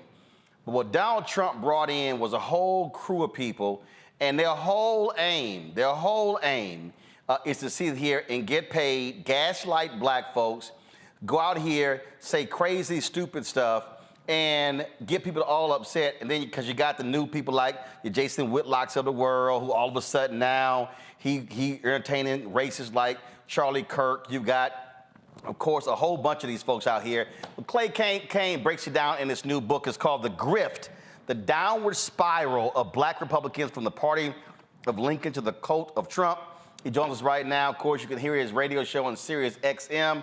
Clay, glad to have you. What's happening? Oh, my God. It's such an honor to be here. It really, really is. Thank you so much for having me. Well, glad to have you here. I deal with these crazy folks all the time. I've had some of these fools on the show, and when they come on here, like I had that fool, Mark Fisher. Oh, yes. And he tweeted today, I said, boy, you should never tweet me after I expose your lying ass. Then that fool, Philip from Indianapolis. And we can go on and on and on.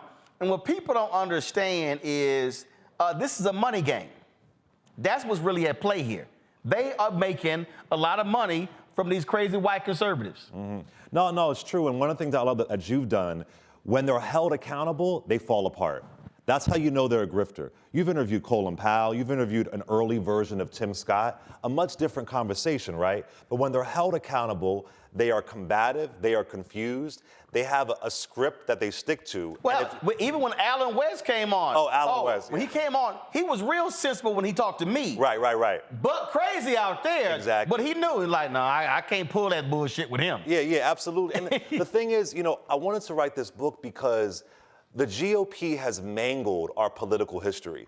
Black political history, it begins with Black Republicans. Right. So the original Black Republicans are rolling in their graves. Because they were called radical Republicans. Exactly. So when you talk about after the Civil War, first of all, when you talk about the people who were opposing Civil War, and then of course after the Civil War, those Reconstruction Amendments, that was being driven by the radical Republicans. Exactly. And people don't know that history. So when I hear the GOP say, oh, Black folks were Republicans, go back to the Party of Lincoln, I'm like, y'all don't even know your history. Y'all don't even know recent history. You hear this affirmative action conversation. Arthur Fletcher is the godfather of affirmative action, a Black Republican. President Johnson gives a speech at Howard University where he talks about affirmative action, but it's not until Richard Nixon is elected in 68, is inaugurated in 69, and then Arthur Fletcher comes in when it's actually put into place. And one of the people who no one ever talks about, who was one of the critical folks with Dr. King and Lieutenant, was Bob Brown. Exactly. Who was one of the most powerful folks in the Nixon administration who got a lot of stuff done. But those are real Black Republicans. Yeah, exactly. So it's interesting. Like I think of someone like Senator Edward Brooke of Massachusetts. He said the Negro has been evicted from the GOP. We were kicked out of the party. We were told you are not welcome. Then you're in shock that we don't support you. So now what it's turned into, it's a downward spiral of these really insidious, obvious. And the GOP knows they're grifters and they don't mind paying them. Well, speaking of Edward Brooke, again, if people don't understand, you had the 64 Civil Rights Act, the 65 Voting Rights Act, but Republicans and Democrats filibustered the Fair Housing Act. That he wrote. It was Senator Brooke who was able to break that filibuster in early 1968. And of course, it wasn't until King was assassinated in 68, in April, when LBJ sent a letter the next day saying, let's honor his life and legacy by passing this particular bill. And so Brooke understood. And so before he died, he spoke out against these crazy Republicans and how they're treating Black people. Yeah, and it's funny. It's like, they erased someone like Senator Edward Brooke. Another name, Dr. T.R.M. Howard. He was an abortion doctor in Chicago, a Black Republican. They erased his history. Part of the reason why Brooke is kicked out of the United States Senate, he's pro-life. He's anti the death penalty. Like, I feel like if you want to try and call on, why are Black folks no longer voting Republican? Know your history. Know your history, and this book calls them out. Well, and also understand the change in policy. Exactly. So you can't say you're the party of Lincoln if you don't want to identify what those policies were. When it came to the 13th, 14th, 15th Amendment, you don't want to deal with that. They talk about, how many Republicans voted for the various civil rights laws again, but they don't want to talk about it was after Barry Goldwater's book dropped, that served, because people like William Buckley, who was white, they were very much in support of civil rights, but it wasn't until Goldwater's book dropped that changed the entire Republican Party, and they flipped from being pro-Black to anti-Black. Southern strategy. They wanted to get that white conservative vote back in the South. And, I tell people that I feel like we as Black folks, we aren't wedded to the R or to the D. It depends on who is going to protect the most vulnerable, who has our best interest at heart. And when the GOP made that decision that we are going to marry ourselves to former Dixiecrats, we're going to push the Richard Nixon narrative as well, war on black people, Ronald Reagan, the welfare queen narrative, Willie Horton, the 1988 ad that goes under Bush. Like, you shouldn't be in shock that we're not going to support a party that doesn't support us. I don't care about the R or the D. Right. What's your policy for fair housing, fair wages, health care, and so on, voting rights? Well, it's so funny. So I was earlier today, Kim Klachik, who out of Baltimore, again, speaking of grifting, I mean, she raised a ton of money to run for Congress. Now, we all know she was going to get murdered by YZ Mfume. Exactly. And, and I'm talking about they gave her campaign a ton of money. Didn't even live in the district. Didn't even live in the district. And then you had the dudes who ran against Maxine Waters. And ones. I mean, they gave them millions of dollars. And we're sitting there going, the only people getting paid are political consultants, and they know the game as well. When Kim dropped this video today, I cracked up laughing. Of course, I had to respond to this. But again, this is the silly stuff that folk like her will put out. Yeah. So if you continue to vote for the Democrat Party, knowing they're giving billions of dollars in prepaid debit cards to legal migrants, there's nothing I can't help you. You're an idiot. You know what I mean? Like, there's nothing else I could do. Like, I could see if you thought the crime and violence wasn't maybe the fault of Democrats and their failed policies. I could see if maybe, looking at Baltimore City or any inner city in this country, the poor education system, I could see if you were confused about whether or not that falls onto Democrats. But as you see Democrats handing out billions in prepaid debit cards of your tax dollars to illegal aliens, illegally crossing our borders. If you can't figure out by now the Democrat Party is a sham and that they could care less about how you feel about it, I can't help you. I can't help you. Look, people say you can fix a lot of things. Stupid ain't one. Well, what's stupid is you also want to support a party that yells about the border, gets offered an actual deal negotiated by Republicans and Democrats, but they say don't touch it because we want Trump to campaign on it. That's their dear leader. And you know what's so sad? I don't think Barry Goldwater or Richard Nixon would have predicted that people who would uphold a new version of the Southern strategy would be black Republicans. They wouldn't even saw that coming. Oh, we can get black people to uphold otherism. We can get black folks to uphold, look over there, but first what's happening here. And she's doing that. And then because she ain't no Jackie Robinson. No, she ain't no Jackie Robinson. Jackie Robinson chastised Richard Nixon because he wasn't more pro-civil rights, and he campaigned against Barry Goldwater, and he was a black Republican. Exactly, and they called him a communist, and they attacked him. Yeah, so listen, I think you have to call out before it takes over extremism. There are folks who want to be the next Clarence Thomas. They want to be the next Daniel Cameron. They want to be the next Tim Scott. They're hoping they can go, look at Mark Robinson in North Carolina, running for governor, had no political experience and became elected lieutenant governor just for going viral because he attacked Michelle Obama and Black Panther. Made it to lieutenant governor. And now he's the front runner for governor. That's scary. That's scary. You also have some of these other people, and I've been jousting with him. Maj Touré, you've got go by Officer Tatum. Oh yeah. See, I loved it. He put out some video where this was a couple of years ago.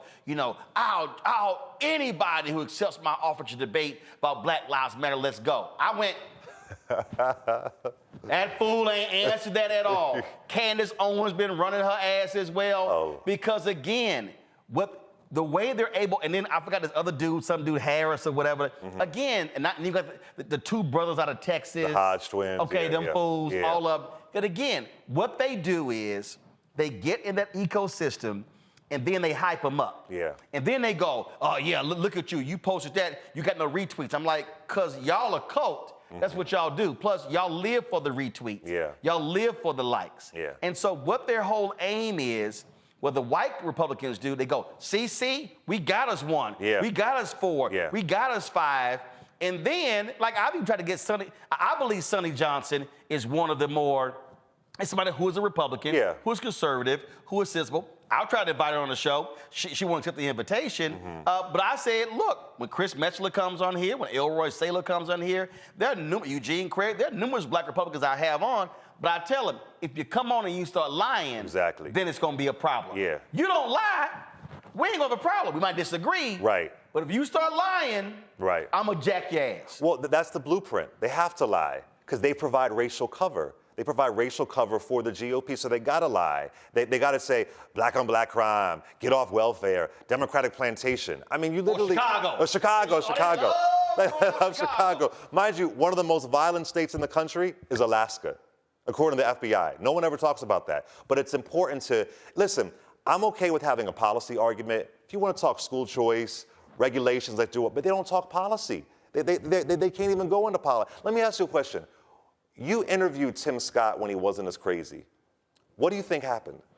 Oh, easy. The closer he got to wanting to run for president, it changed. And also, it was power. Listen, when I saw it happening, at the end of the day, he made a decision, Lindsey Graham made a decision, absolutely, all of them. They said, we can't fight this MAGA thing. Mm-hmm. So instead of standing on principles, I'm going to sit here and start kissing Trump's ass. Mm-hmm. And that's exactly what Tim Scott did. Yeah. And so then it just continued and continued when I believe a Tim Scott and even a Lindsey Graham could have been somebody who says, no, I ain't got to go that far. I'm going to stand on my principles. I'm not going to sit there and kiss your behind. Oh, but they Lindsey on TV, you gotta elect Herschel. I mean, he just he just went to a whole different level. Yeah. And that's when you go, bruh, I can't respect that. Exactly. I can't listen to you when you. Tim Scott sat here and went on Fox and lied about Donald Trump. He gave more funding to HBCUs than any other president in history. Lie. It was a flat-out lie. Yeah. Then Tim Scott touts opportunity zones. I had, the day Trump announced opportunity zones, a pastor from Baltimore who was at the White House, came on the show. Had him on the show. I said, I'm going to check back with you in 6 months. 6 months later, that brother called us. He said, this is trash. Gentrification. Now, I called the Trump White House. I got the emails saying, I need somebody to provide for me some data showing me how opportunity zones have actually impacted. No response. Tim Scott goes on Fox News and says, the greatest anti-poverty program ever were opportunity zones. Now, Fox News ain't gonna fact check nothing. Right. Again, and he said, it's a lie. It's a lie. They cannot, and I've asked for it, they cannot provide any data that shows who got tax breaks and show how many people got jobs. That pastor said, all this was a tax break for rich developers. It was not, and in fact, in Maryland, it was even crazy. They gave tax breaks to people who were outside the opportunity zones, supposedly in the same zone. You know, one of the things that I've said is that this is the mess the GOP created. Decades and decades of terrible policies. And now you've gotten to a point where if there were any credible black Republicans, they were flushed out during the Trump era. They were kicked out. There's no space for them. If you aren't willing to uphold white supremacy, if you aren't willing to lie, if you aren't willing to spit out the talking points and say you've left the plantation, Winsome Sears with her AR-15, you aren't even welcomed anymore. If you aren't going to perform, if you aren't going to audition in that way, you aren't welcome. And it really, you know, Dr. King said in 1964 that he's afraid of the GOP becoming the white man's party, that it would hurt the GOP and it would also hurt Democrats. It's unfortunate. It's an unfortunate grift. It's a downward spiral. And the check's going to keep coming. Look, you got folks like Kay Cole James, who, of course, who was the first African-American to hit the Heritage Foundation. Yeah. Okay, Kay is conservative. She's Republican. I got it. And there were some emails that went out, and I remember I was like, Kay, stop. And so I knew why she did it. Yeah. I knew sending it out. But the bottom line is, I've talked to some others who I know very well, and they're not going on television. They're not doing these things.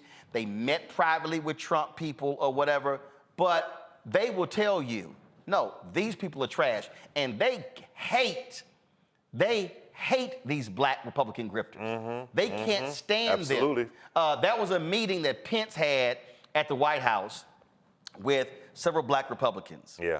And Trump made him invite Candace Owens. And so what's crazy is when they posted the tweet, Pence thanked everybody but her. Oh, yeah. And I was told in that meeting, she said something crazy about black folks, and K. Cole James dressed her ass down and literally told her, little girl, you don't know what you're talking about. In front of Vice President Pence. She was grossly embarrassed. I had some other black Republicans who told me point blank. They said, Roland, we have told her, you don't know what the hell you're talking about. You need to go read up on policy. And one black Republican told me, Roland, she admitted she doesn't know this stuff. But for them, you get out there, you got you a nice look. Yep. You can sit here and you sound great and you speak fast and repeat the talking points. Boom. Boom. Fox News, conservative radio, they will love you immensely. And that's the scary thing is that conservative media, they have a massive infrastructure. Yep. And when they find their black darling, they will lift. I mean, Michael Steele, I interviewed him in the book, told me that it is embarrassing. They have the likes of Herschel Walker, Diamond and Silk, Candace Owens, that it shows the party is irredeemable. It is irredeemable. And they couldn't tell you one thing about Ida B. Wells, who once ran for office as a Republican. They couldn't tell you one thing about the origins of where this really began. It's a shame to our history. Before I go to questions with my panel, what was also interesting to me was I was on CNN, and I got to find the clip. And it was some black pastor, he was conservative, and he was going off on Reverend Jackson, and so we went at it. So we go into the green room. He goes, we should take this thing on the road. He goes, man, it's a lot of money out there for this. I looked at his ass and I was like, ain't no way in the hell I'm going on the road with your ass. Yeah. See, I knew when we were on, it had nothing to do with principles. Exactly. Morals, values, integrity, ethics. It was the money. Yeah. And his whole deal was, roll with me on this, and we can make a lot of money because these white conservatives will fund this stuff. And I told him to go to hell. That's right. Roland, if you came out tomorrow and said you were a Trump supporter, you'd be a trillionaire within a year. I've said that for years. Yeah, you'd be a trillionaire. I've literally said, with my skill set, if I made the decision to condemn black people, with my skill set, absolutely, I would be a billionaire. Yeah, trillionaire. I absolutely believe that. Yeah. Absolutely believe that. But you have morals, you have values, you know policy. I'm not going to do that. You're not going to play this little game here. Exactly. And that's the game that they actually play. Hold tight 1 second, folks. We're going to go to the break. We're going to come back. We're going to take some questions from our panel. We're talking with Clay Cane about his book, The Grift, The Downward Spiral of Black Republicans from the Party of Lincoln to the Cult of Trump. We'll be right back on Roland Martin Unfiltered on the Black Star Network.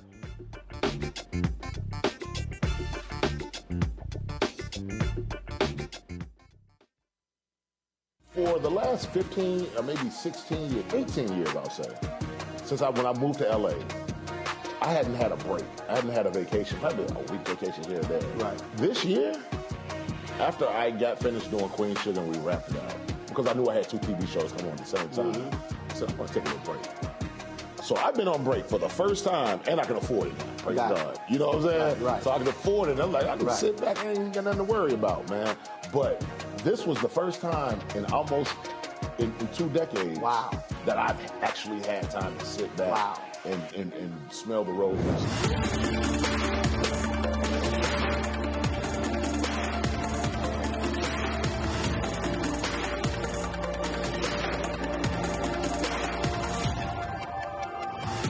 I am Tommy Davidson. I play Oscar on Proud Family, Louder and Prouder. Right now, I'm rolling with Roland Martin, unfiltered, uncut, unplugged, and undamn believable.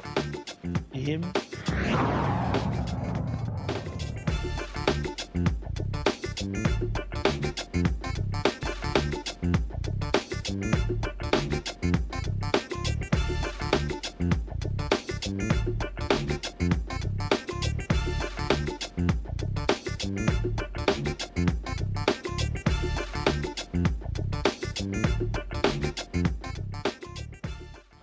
Folks, welcome back. We're talking to Clay Cane. His new book is called The Grift, The Downward Spiral of Black Republicans from the Party of Lincoln to the Cult of Trump.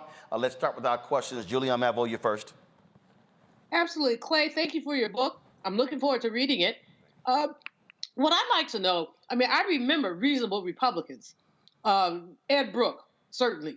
But there's so many others. They call them Rockefeller Republicans, fiscal conservatives, social quasi-liberals. I mean, it has to be something other than Trump that's turned these people into fools. I mean, there's something, there's a secret sauce somewhere. Maybe it's buried in the bowels of your book. But what else is it? Because, I mean, I'm even thinking of, what's the guy named Gary somebody from Gary Connecticut?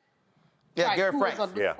a Republican. He wasn't crazy, you know, he wasn't Tim Scott crazy. But so what happened? So, I mean, I don't want you to give away all the secrets because we want people to buy your book. Yeah. But give me something more than the cult of Trump. So the watershed moment that I lay out in the book is Clarence Thomas. He changes the game. He starts to rise in the late 70s, early 1980s. He speaks at this Black Alternatives Conference, and he basically characterizes more or less his sister as a welfare queen. He says horrible things about affirmative action. Mind you, he admitted previously if it wasn't for affirmative action, he wouldn't be where he was. Clarence Thomas perfected the grift, perfected the performance, the audition, that I think that is the moment where folks said, okay, forget about, you know, the Nixon era is about black capitalism, forget about Senator Edward Brooke and George W. Lee and all these other folks. How can I really just be about rugged individualism? And I think when Clarence Thomas did that, people followed his lead and said, yo, I want to make this much money. And I have quotes in the book of folks slamming Clarence Thomas, that he's literally just profiting from this. I mean, he was a mastermind at this blueprint of grifting and hustling. So at that point, the era before and after Clarence Thomas, he really, the beginning of the erasure of credible Republicans. I mean, Senator Edward Brooke disappears. Arthur Fletcher, who does support Clarence Thomas to the Supreme Court, says that after he is on the court, he is now leaning white. I think that he found a way, almost, I know some folks might be offended by this, almost Booker T. Washington-esque, Atlanta Compromise 1890, but doing it in 1980. And he is rewarded. He is rewarded. So I think that is the watershed moment. And I lay the blueprint out in the book. I mean, the language, the independent thinker, that all starts from him. All these scenarios that folks follow, it began with Mr. Clarence Thomas. But I think what then began to also happen when you talk about that conservative ecosystem. And so what then became the speeches and the radio talk shows. And so when you take a Larry Elder, when you take about Elmer Fudd, Jesse Lee Peterson, who can barely even talk. Again, so what they do is, so Sean Hannity was a member of his board. And so what they decided was, wait a minute, hold up. We need black puppets. And their deal is, we need black people who we can send out. And so they began to latch on to, I forgot the sister. She used to be on welfare. You see her now, Star, something like that. And so then this next wave was kind of like, oh, we ain't got no real Republican credentials. We can get paid. We can, I mean, I remember there was a fight between some black Republicans, and I was watching the live stream, and a couple of them admitted that they grifted. Because they know the game. It's like, yo, I can become a millionaire. I could earn me $400,000, $500,000, $600,000, $700,000. They're gonna buy your books. They're gonna book you to speak. They're gonna have you on the shows. Someone again off air, they'll be honest with you. What the real deal is. But the funny part is when it churns on them. Some folks got a wake-up call. I mean, some folks, you know, J.C. Watts, I cover in the book. In the beginning of his congressional career, he was saying some wild stuff. Then towards the end, when he saw the GOP is giving him no power, he realized. Because what happened was J.C. Watts was supposed to be over communication. And when they screwed him, that's when he said, wait a minute. Oh, hell no. And that's it. Then he was like, man, look, I'm out. That was this sister, man, what was her name? Her name was Crystal something. And Crystal Wright? Was it Crystal Wright? Yep. So Crystal Wright, I don't even know what the hell happened to her. She's done. Crystal Wright came on my show. Oh, man. She was sitting here just slinging, I do the game. And I was kind of like, child, whatever. And so she was taking shots at me. She taking shots at everybody. And I remember, man, when the Republican National Committee had a Black History Month deal, David Stewart was a keynote speaker. It's 8 o'clock. And they invited me to speak. Invited me to attend. And I sat between Wright and Stewart. Bruh, she was livid. Now, here's why she was mad. She was mad because I walked in and all these black Republicans were like, hey, Roland. Right. But they all knew me. Right. A lot of these people I already knew. And so she's hot because her ass in the back. I said, girl, they don't respect your ass. And then what happened? Came to find out she had worked on Kendrick Meek's campaign in Florida, and she had registered this black, I forgot, GOP black chick, I think, a month before the election. She was trying to get a Fox deal. Man, but by the time when Trump got there, she disavowed all that. She took all that stuff off. I think she got rid of the Twitter feed. You ain't heard from her because the grift didn't work. It was over. It didn't work. Even they saw her ass a fraud. And some folks are craftier. You know, some folks are going to fall apart like Stacey Dash, like Krista Wright. Now, some folks, they want to take it as far as they could go. Absolutely. They want to take it. They want to ride till the wheels fall off. Exactly. Makongo, go ahead. What's up, Clay? Long time no see. I just saw him today at American University, brother. Clay just crushed it at American University, so thank you, and you inspired a lot of students. And you just gave us a new term, BC, before Clarence, as it relates to the grift. Anyway, you said that when Whoopi Goldberg was reading your book, she was really upset, like just pissed off at all of the stuff she was reading, but towards the end, she felt hopeful in terms of how you ended the book. What are some of the things you are giving people to give them hope in this after they finish this book? So at the last chapter is called the What's Next chapter. You know, I lay out the grift, I expose the grift. As Ida B. Wells says, the way to right wrongs is to turn the light of truth upon them. I turn that light, and the answer is what's next. And for me, I spoke, once upon a time I was a non-voter. I wasn't engaged, I grew up in Philadelphia, I didn't know civics, didn't understand government. So I really wanted to activate and trigger the non-voter out there. If you don't do politics, politics will do you. I want people to understand, listen, I get feeling like disenchanted. I get the perspective that you feel like government isn't on your side. But the answer isn't to disengage, it's to engage even more. And you talk about this, Roland Martin, that in 1868, we had 80% black voter turnout. So I showed that the answer really is in the original black Republicans. And not even going back that far. When Andrew Young ran for Congress in the early 70s, it was 72. Right. When Harold Washington was elected mayor of Chicago, it was 85%. Can you imagine? That's how he won. Can you imagine if we could do that? Then we can vote in more people who care about reparations. We can vote in more folks who care about health care. But if you disengage, you're not winning. Because the other side, they don't disengage. Right. The other side, they get activated. In fact, I remember the Tallahassee Democrat, I should go back and try to find it. They did a graphic after the DeSantis-Gillum race. And it was the top 15 or 20 counties in Florida. And it showed the turnout, the participation. I think you had to get to number 11 before Blue County showed up. The top 10 were Republican counties. I think Broward came in at 57. And if I remember correctly, Miami-Dade came in at 52.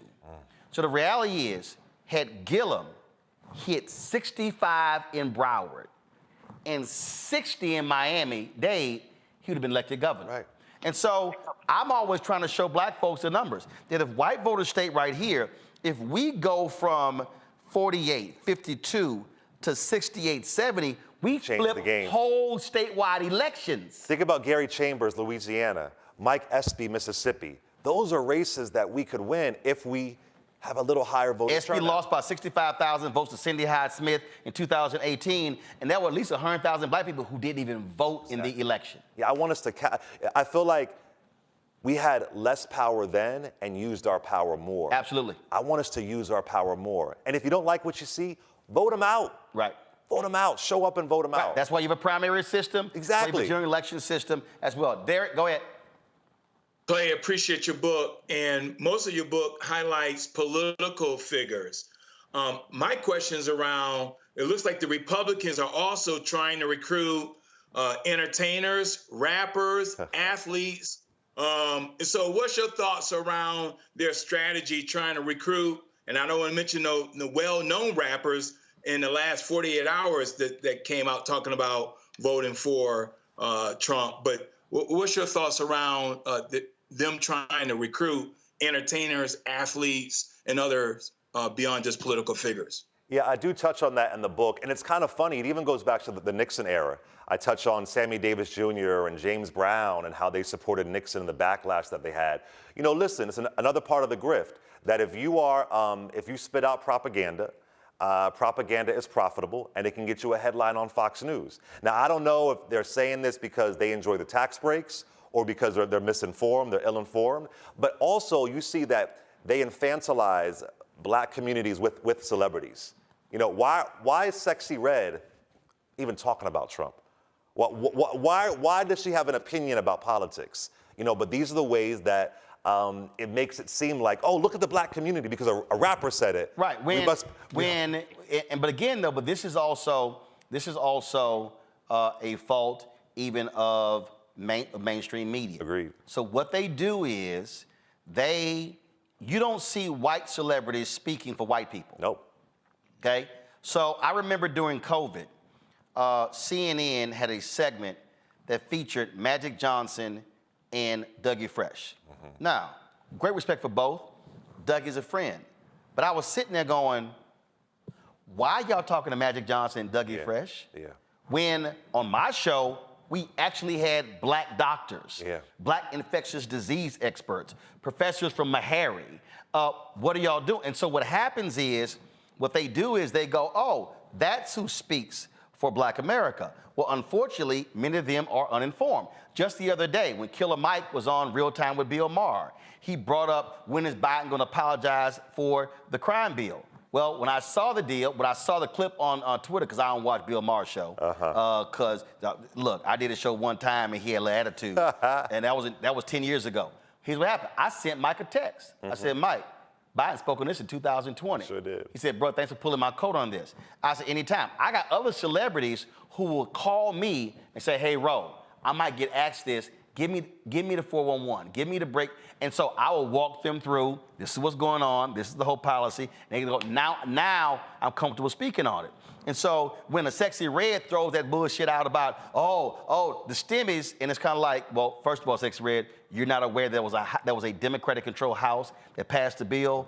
All funding bills start in the House. And so if Democrats don't vote for it, Trump ain't got nothing to sign. Oh, did you also realize there was a $1,500 check that went out under Biden as well? And then they seized that. And so when Sexy Red says something, when Charlemagne says something, when, Snoop like, yo, I'm cool with Trump. Oh, Snoop now endorsing Trump. No, Trump pardon, and Trump part of this whole deal, Trump was all about celebrities anyway. Absolutely. You look at Presidential Medal of Freedom, damn near every one he gave was to some entertainer or athlete. Rush Limbaugh. Okay? And so he gave one to Tiger, he gave one to Bob Cousy, some other athletes. And so he was all about the celebrity. So they will then amplify the black celebrity and what they say and the criticism.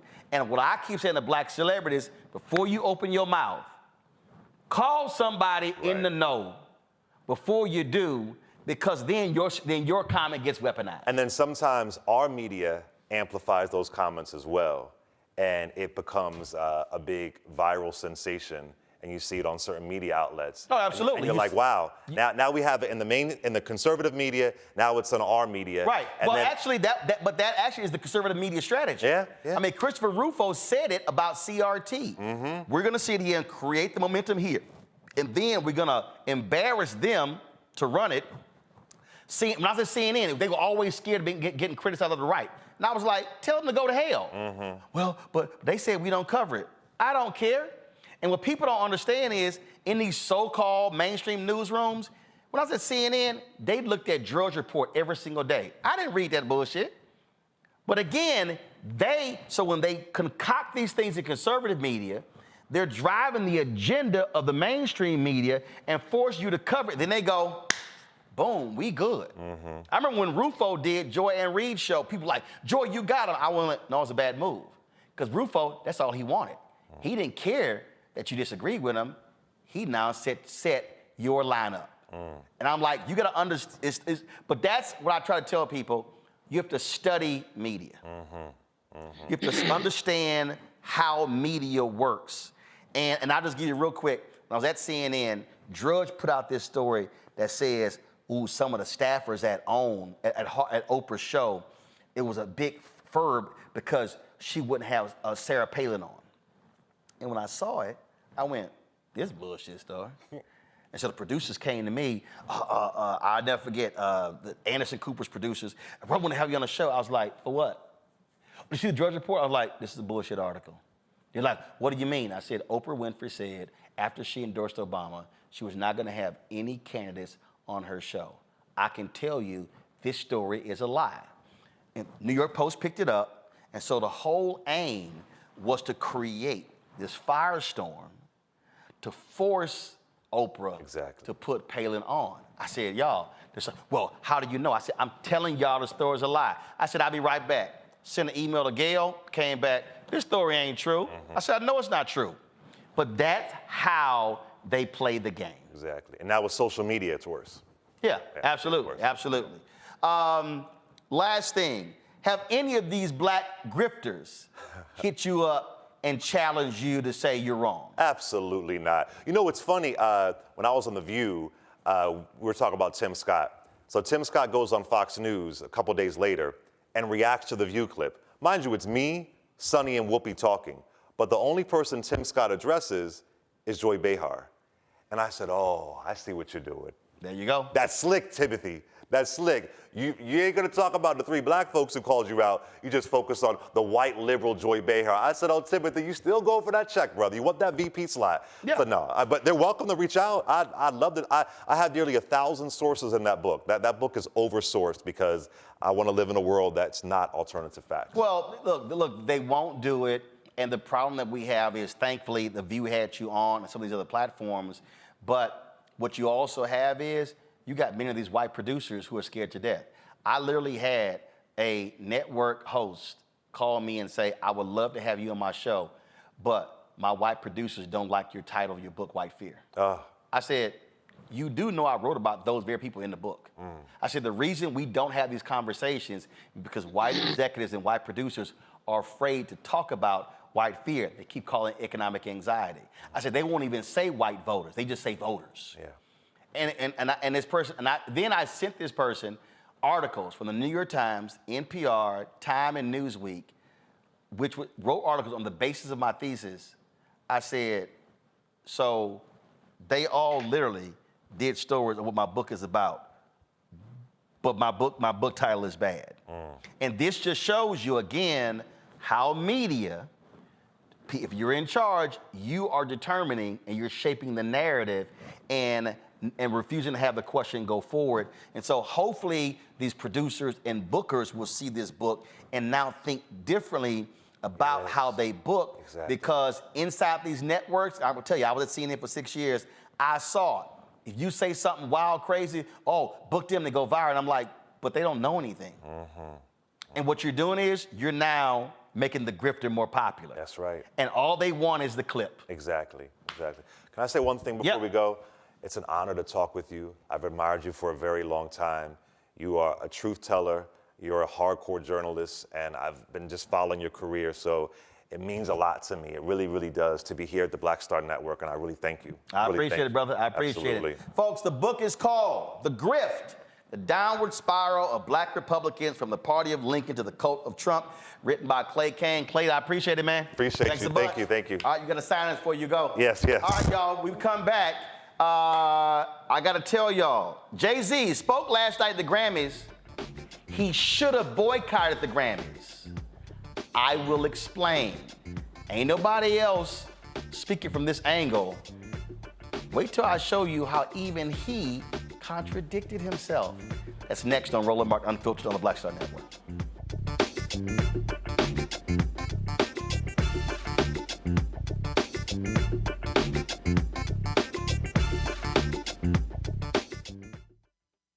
When you talk about blackness and what happens in black culture, we're about covering these things that matter to us, speaking to our issues and concerns. This is a genuine people-powered movement. There's a lot of stuff that we're not getting. You get it, and you spread the word. We wish to plead our own cause too long have others spoken for us. We cannot tell our own story if we can't pay for it. This is about covering us. Invest in Black-owned media. Your dollars matter. We don't have to keep asking them to cover our stuff. So please support us in what we do, folks. We want to hit 2,000 people, $50 this month, raise $100,000. We're behind 100,000, so we want to hit that. Y'all money makes this possible. Checks and money orders go to P.O. Box 57196, Washington, D.C. 20037-0196.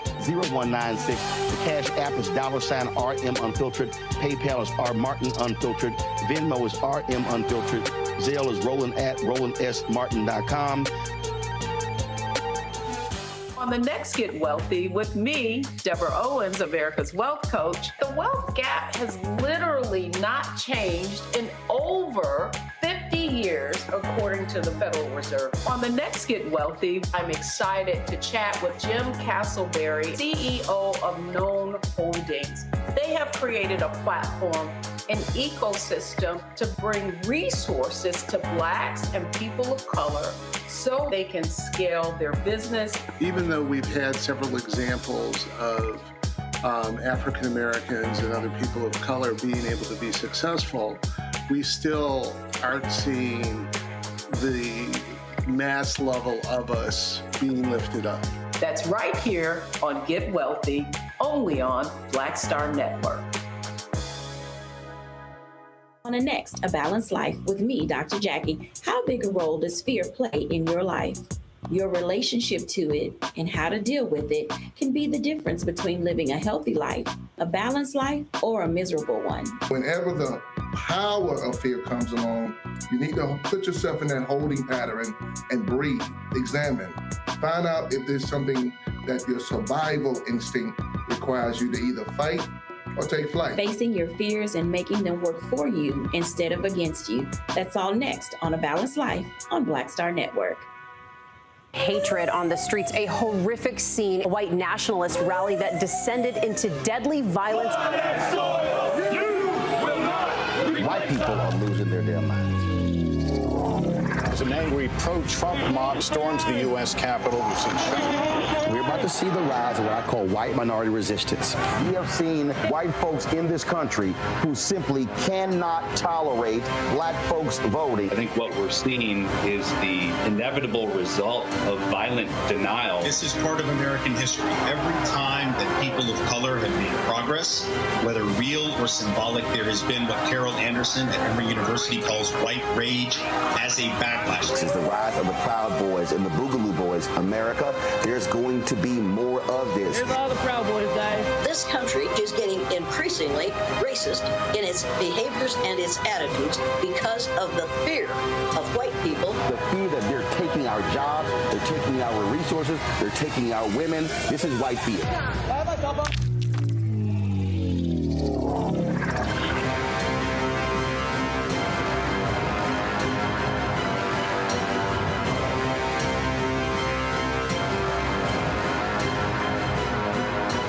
For the last 15 or maybe 16 years, 18 years, I'll say, since when I moved to LA, I hadn't had a break. I hadn't had a vacation, probably a week vacation here and there. Right. This year, after I got finished doing Queen Sugar and we wrapped it out, because I knew I had 2 TV shows coming on at the same time, I said, I'm going to take a little break.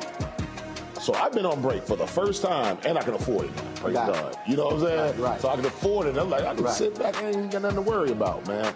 But this was the first time in almost in 2 decades that I've actually had time to sit back and smell the roses.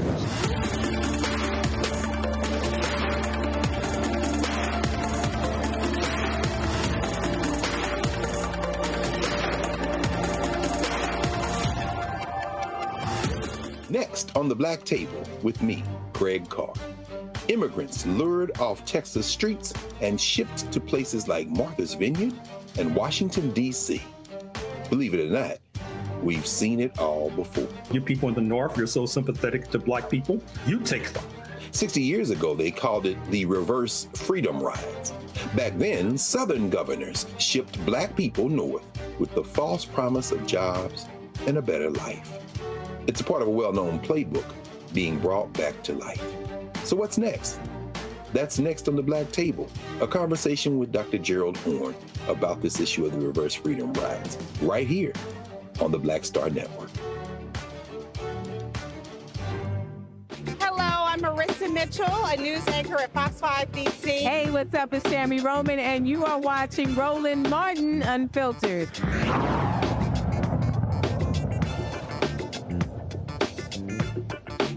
All right, folks, the Grammys took place last night, and there were a number of black folks who won awards. You name it, things happened. Well, there was a big award, the Dr. Dre Global Image Award.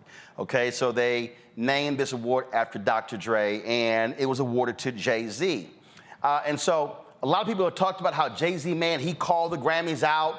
He challenged them when it came to Beyonce never winning Album of the Year, even though she's won more Grammys than anybody else at 32. And he's absolutely right. But Jay-Z should not have been at the Grammys last night. I'm gonna play y'all some of what he said, and I want y'all to listen closely to what he said. So watch this.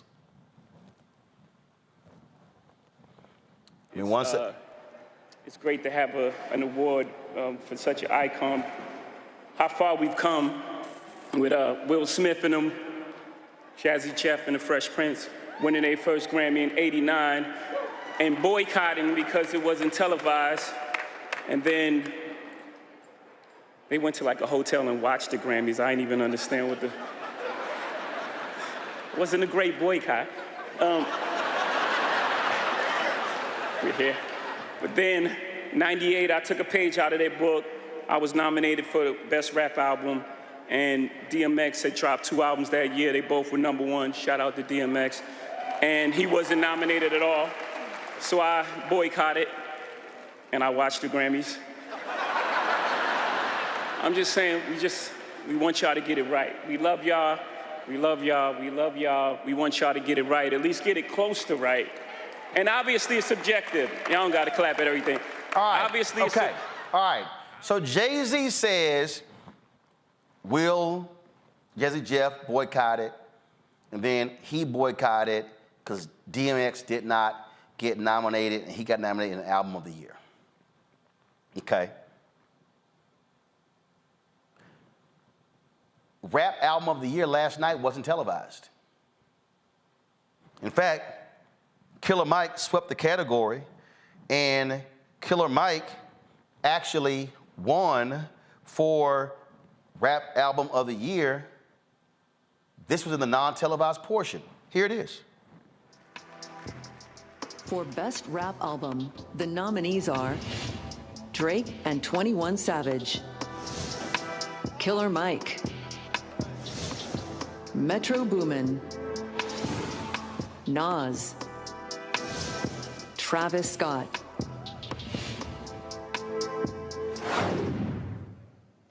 And the Grammy goes to Killer Mike. Michael.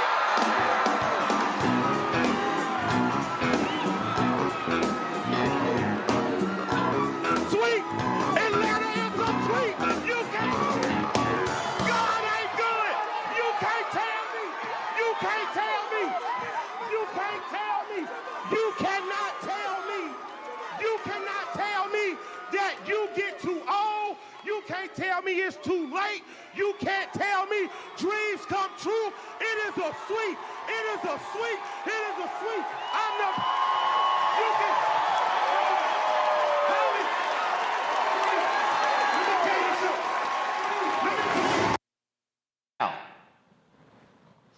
So Jay-Z, if you want to force the Grammys to change, you should have said, I will not accept this award, nor will I attend until y'all put one of the rap categories on the televised broadcast. Dr. Dre should have said, I will not allow you to put my name on any award until you put at least the Rap Album of the Year as a part of the telecast. See, this is how stuff doesn't change. Stuff doesn't change when we lend our presence to it and allow it to continue. You heard Jay-Z say when he boycotted. You heard him say Will Smith and boycotted. So sure, Travis Scott performed. Sure, they'll have a rap act perform. But rap is never going to get the respect until major rappers say, until you do right by us, we are not going to show up. I know other rappers. Luther Campbell wrote about it in his book. When the Grammys honored Madonna for her First Amendment battle, when she was battling folks, I think it was the video she did where she portrayed herself as Jesus. And Luther Campbell said, wait a damn minute. I took my case to the damn Supreme Court of the United States and won. And you're not honoring me? Jay-Z has enough juice to say, me and Beyonce will not come back until y'all make rap a part of the broadcast. Y'all, we got to learn how to use our power. We got to learn how to use our leverage and influence. And when we keep showing up at places that continue to minimize us, that continue to disrespect us, you know what they're gonna do? They're gonna say, keep doing it, because they're gonna show up anyway. They're gonna come and pick up the special award anyway. And you say, no, don't even put my name on it unless you do right by us. See, Julian, this is the thing that MLK was talking about on April 3rd, 1968, when he was talking about how do we properly use our power in order to affect change. And this is what Jay-Z should have done. And then he could have stood there and said, I told them I would not accept this award unless a rap category was a part of a televised broadcast. And that's why the best rap album of the year was a part of this year's telecast, and it will be a part of the telecast from every year now on. That's how you force some change. Except for the fact that integrationists want to be integrated. People want to be part of the club. They want to be part of the party.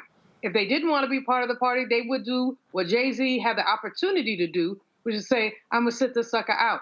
No, everybody, all these people, they talk a black game, they talk a strong game, but at the end of the day, they want to be a part of the club.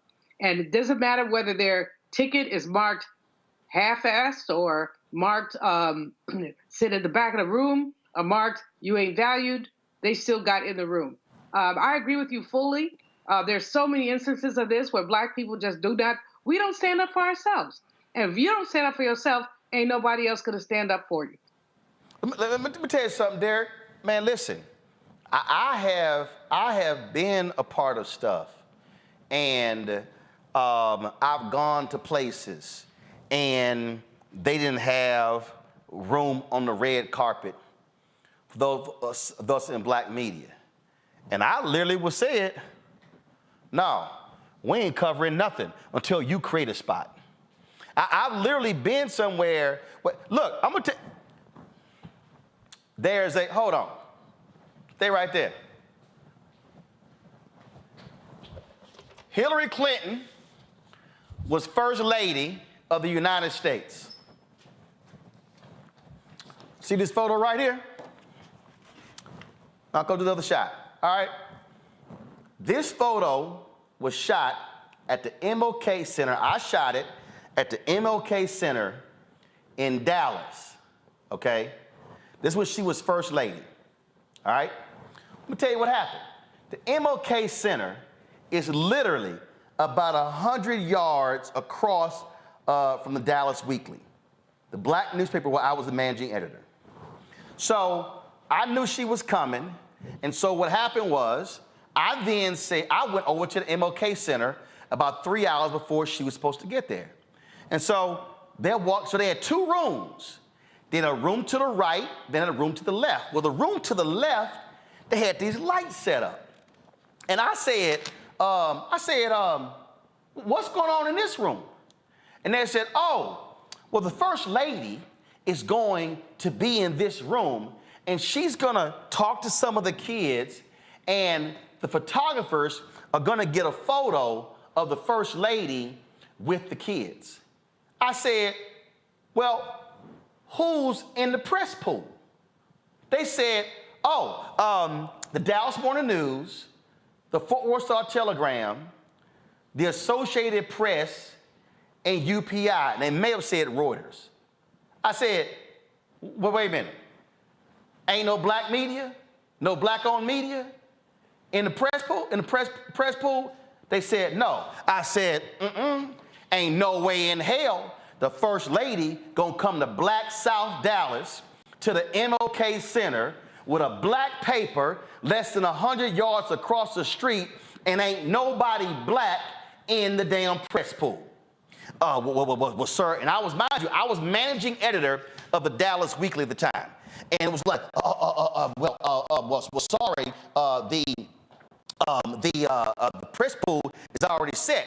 I said, you need to go find the advanced person, because the First Lady is not going to come to Black South Dallas, and a black paper is across the damn street, and ain't nobody from the black-owned media a part of this press pool.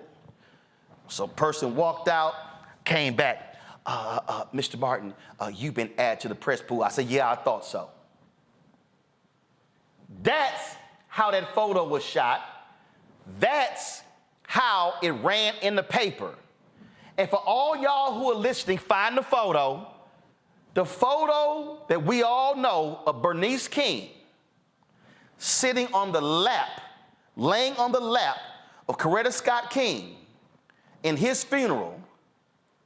Monita Sleep with Ebony Magazine was the first African-American to ever win the Pulitzer Prize for photography for that photo. Do you know how that happened?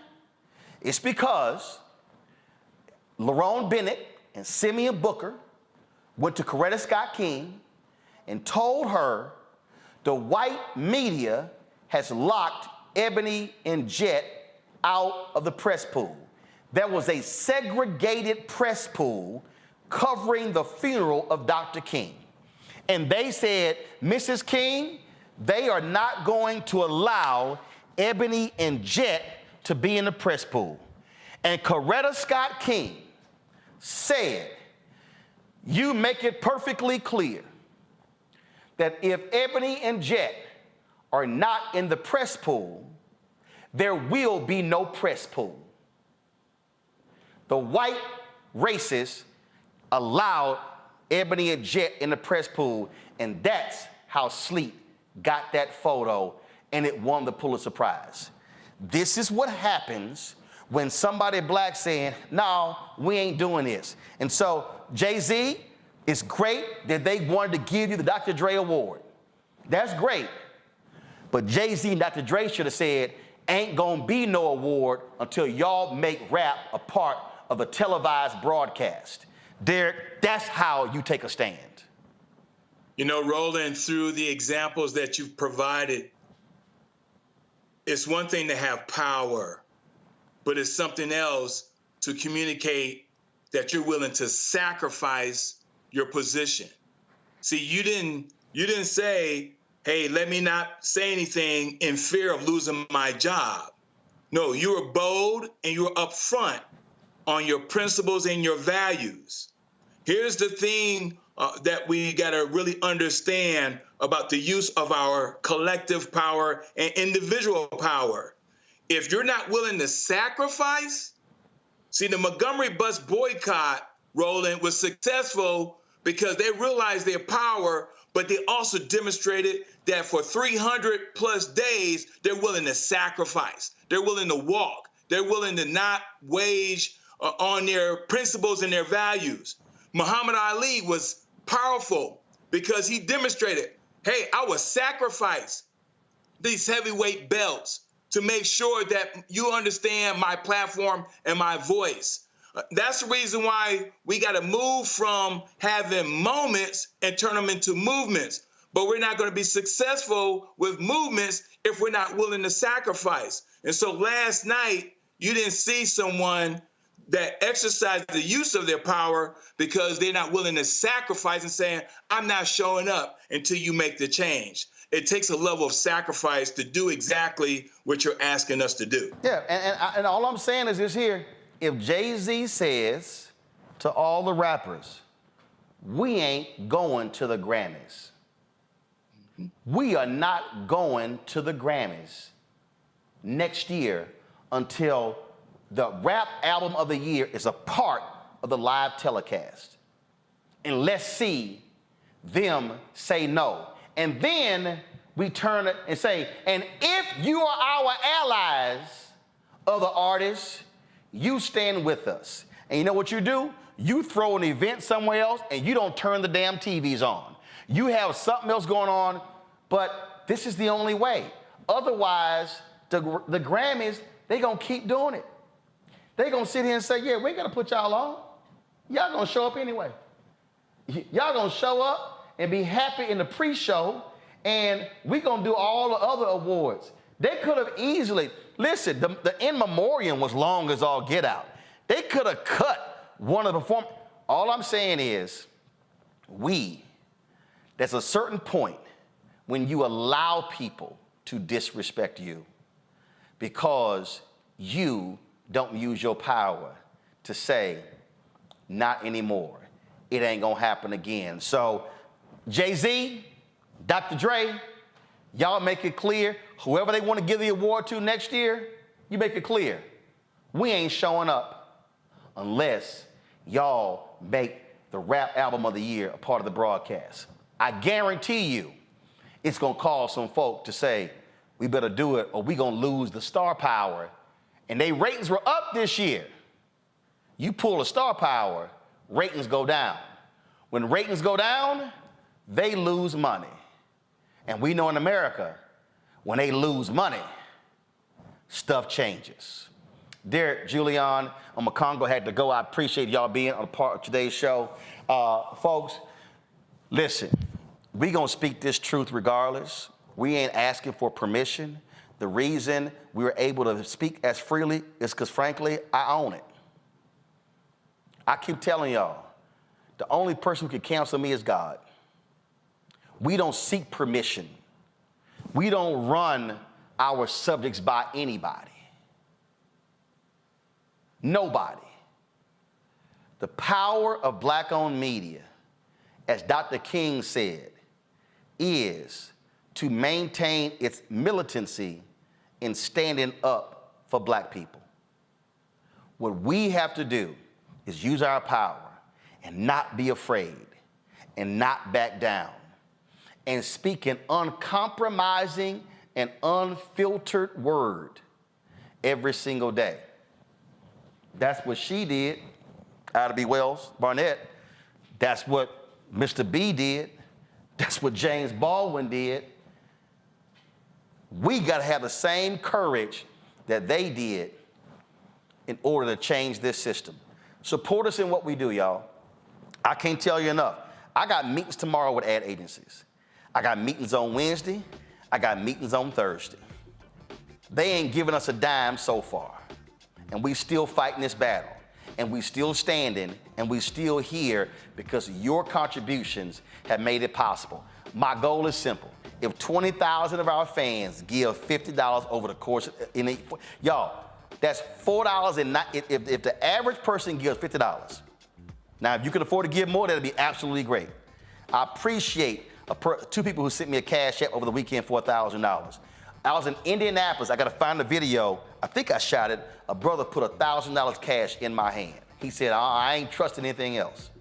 So I appreciate that. And I appreciate the person who sent $1 and $5 and $10. But I'm telling y'all, if 20,000 of our fans give $50 each, it's $1 million. It absolutely makes it possible for us to keep doing what we're doing.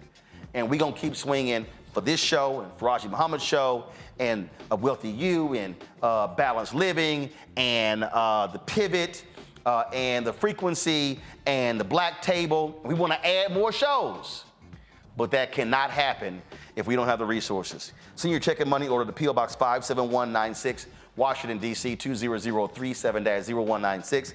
Cash App, $RM Unfiltered. PayPal, R Martin Unfiltered. Venmo is RM Unfiltered. Zelle, Roland at RolandSMartin.com. Roland at RolandMartinUnfiltered.com. And of course, you can get my book, White Fear, how the Browning of America is making white folks lose their minds. Available at bookstores nationwide. Get the audio version on Audible. Folks, that's it. I'll see y'all tomorrow. Holla!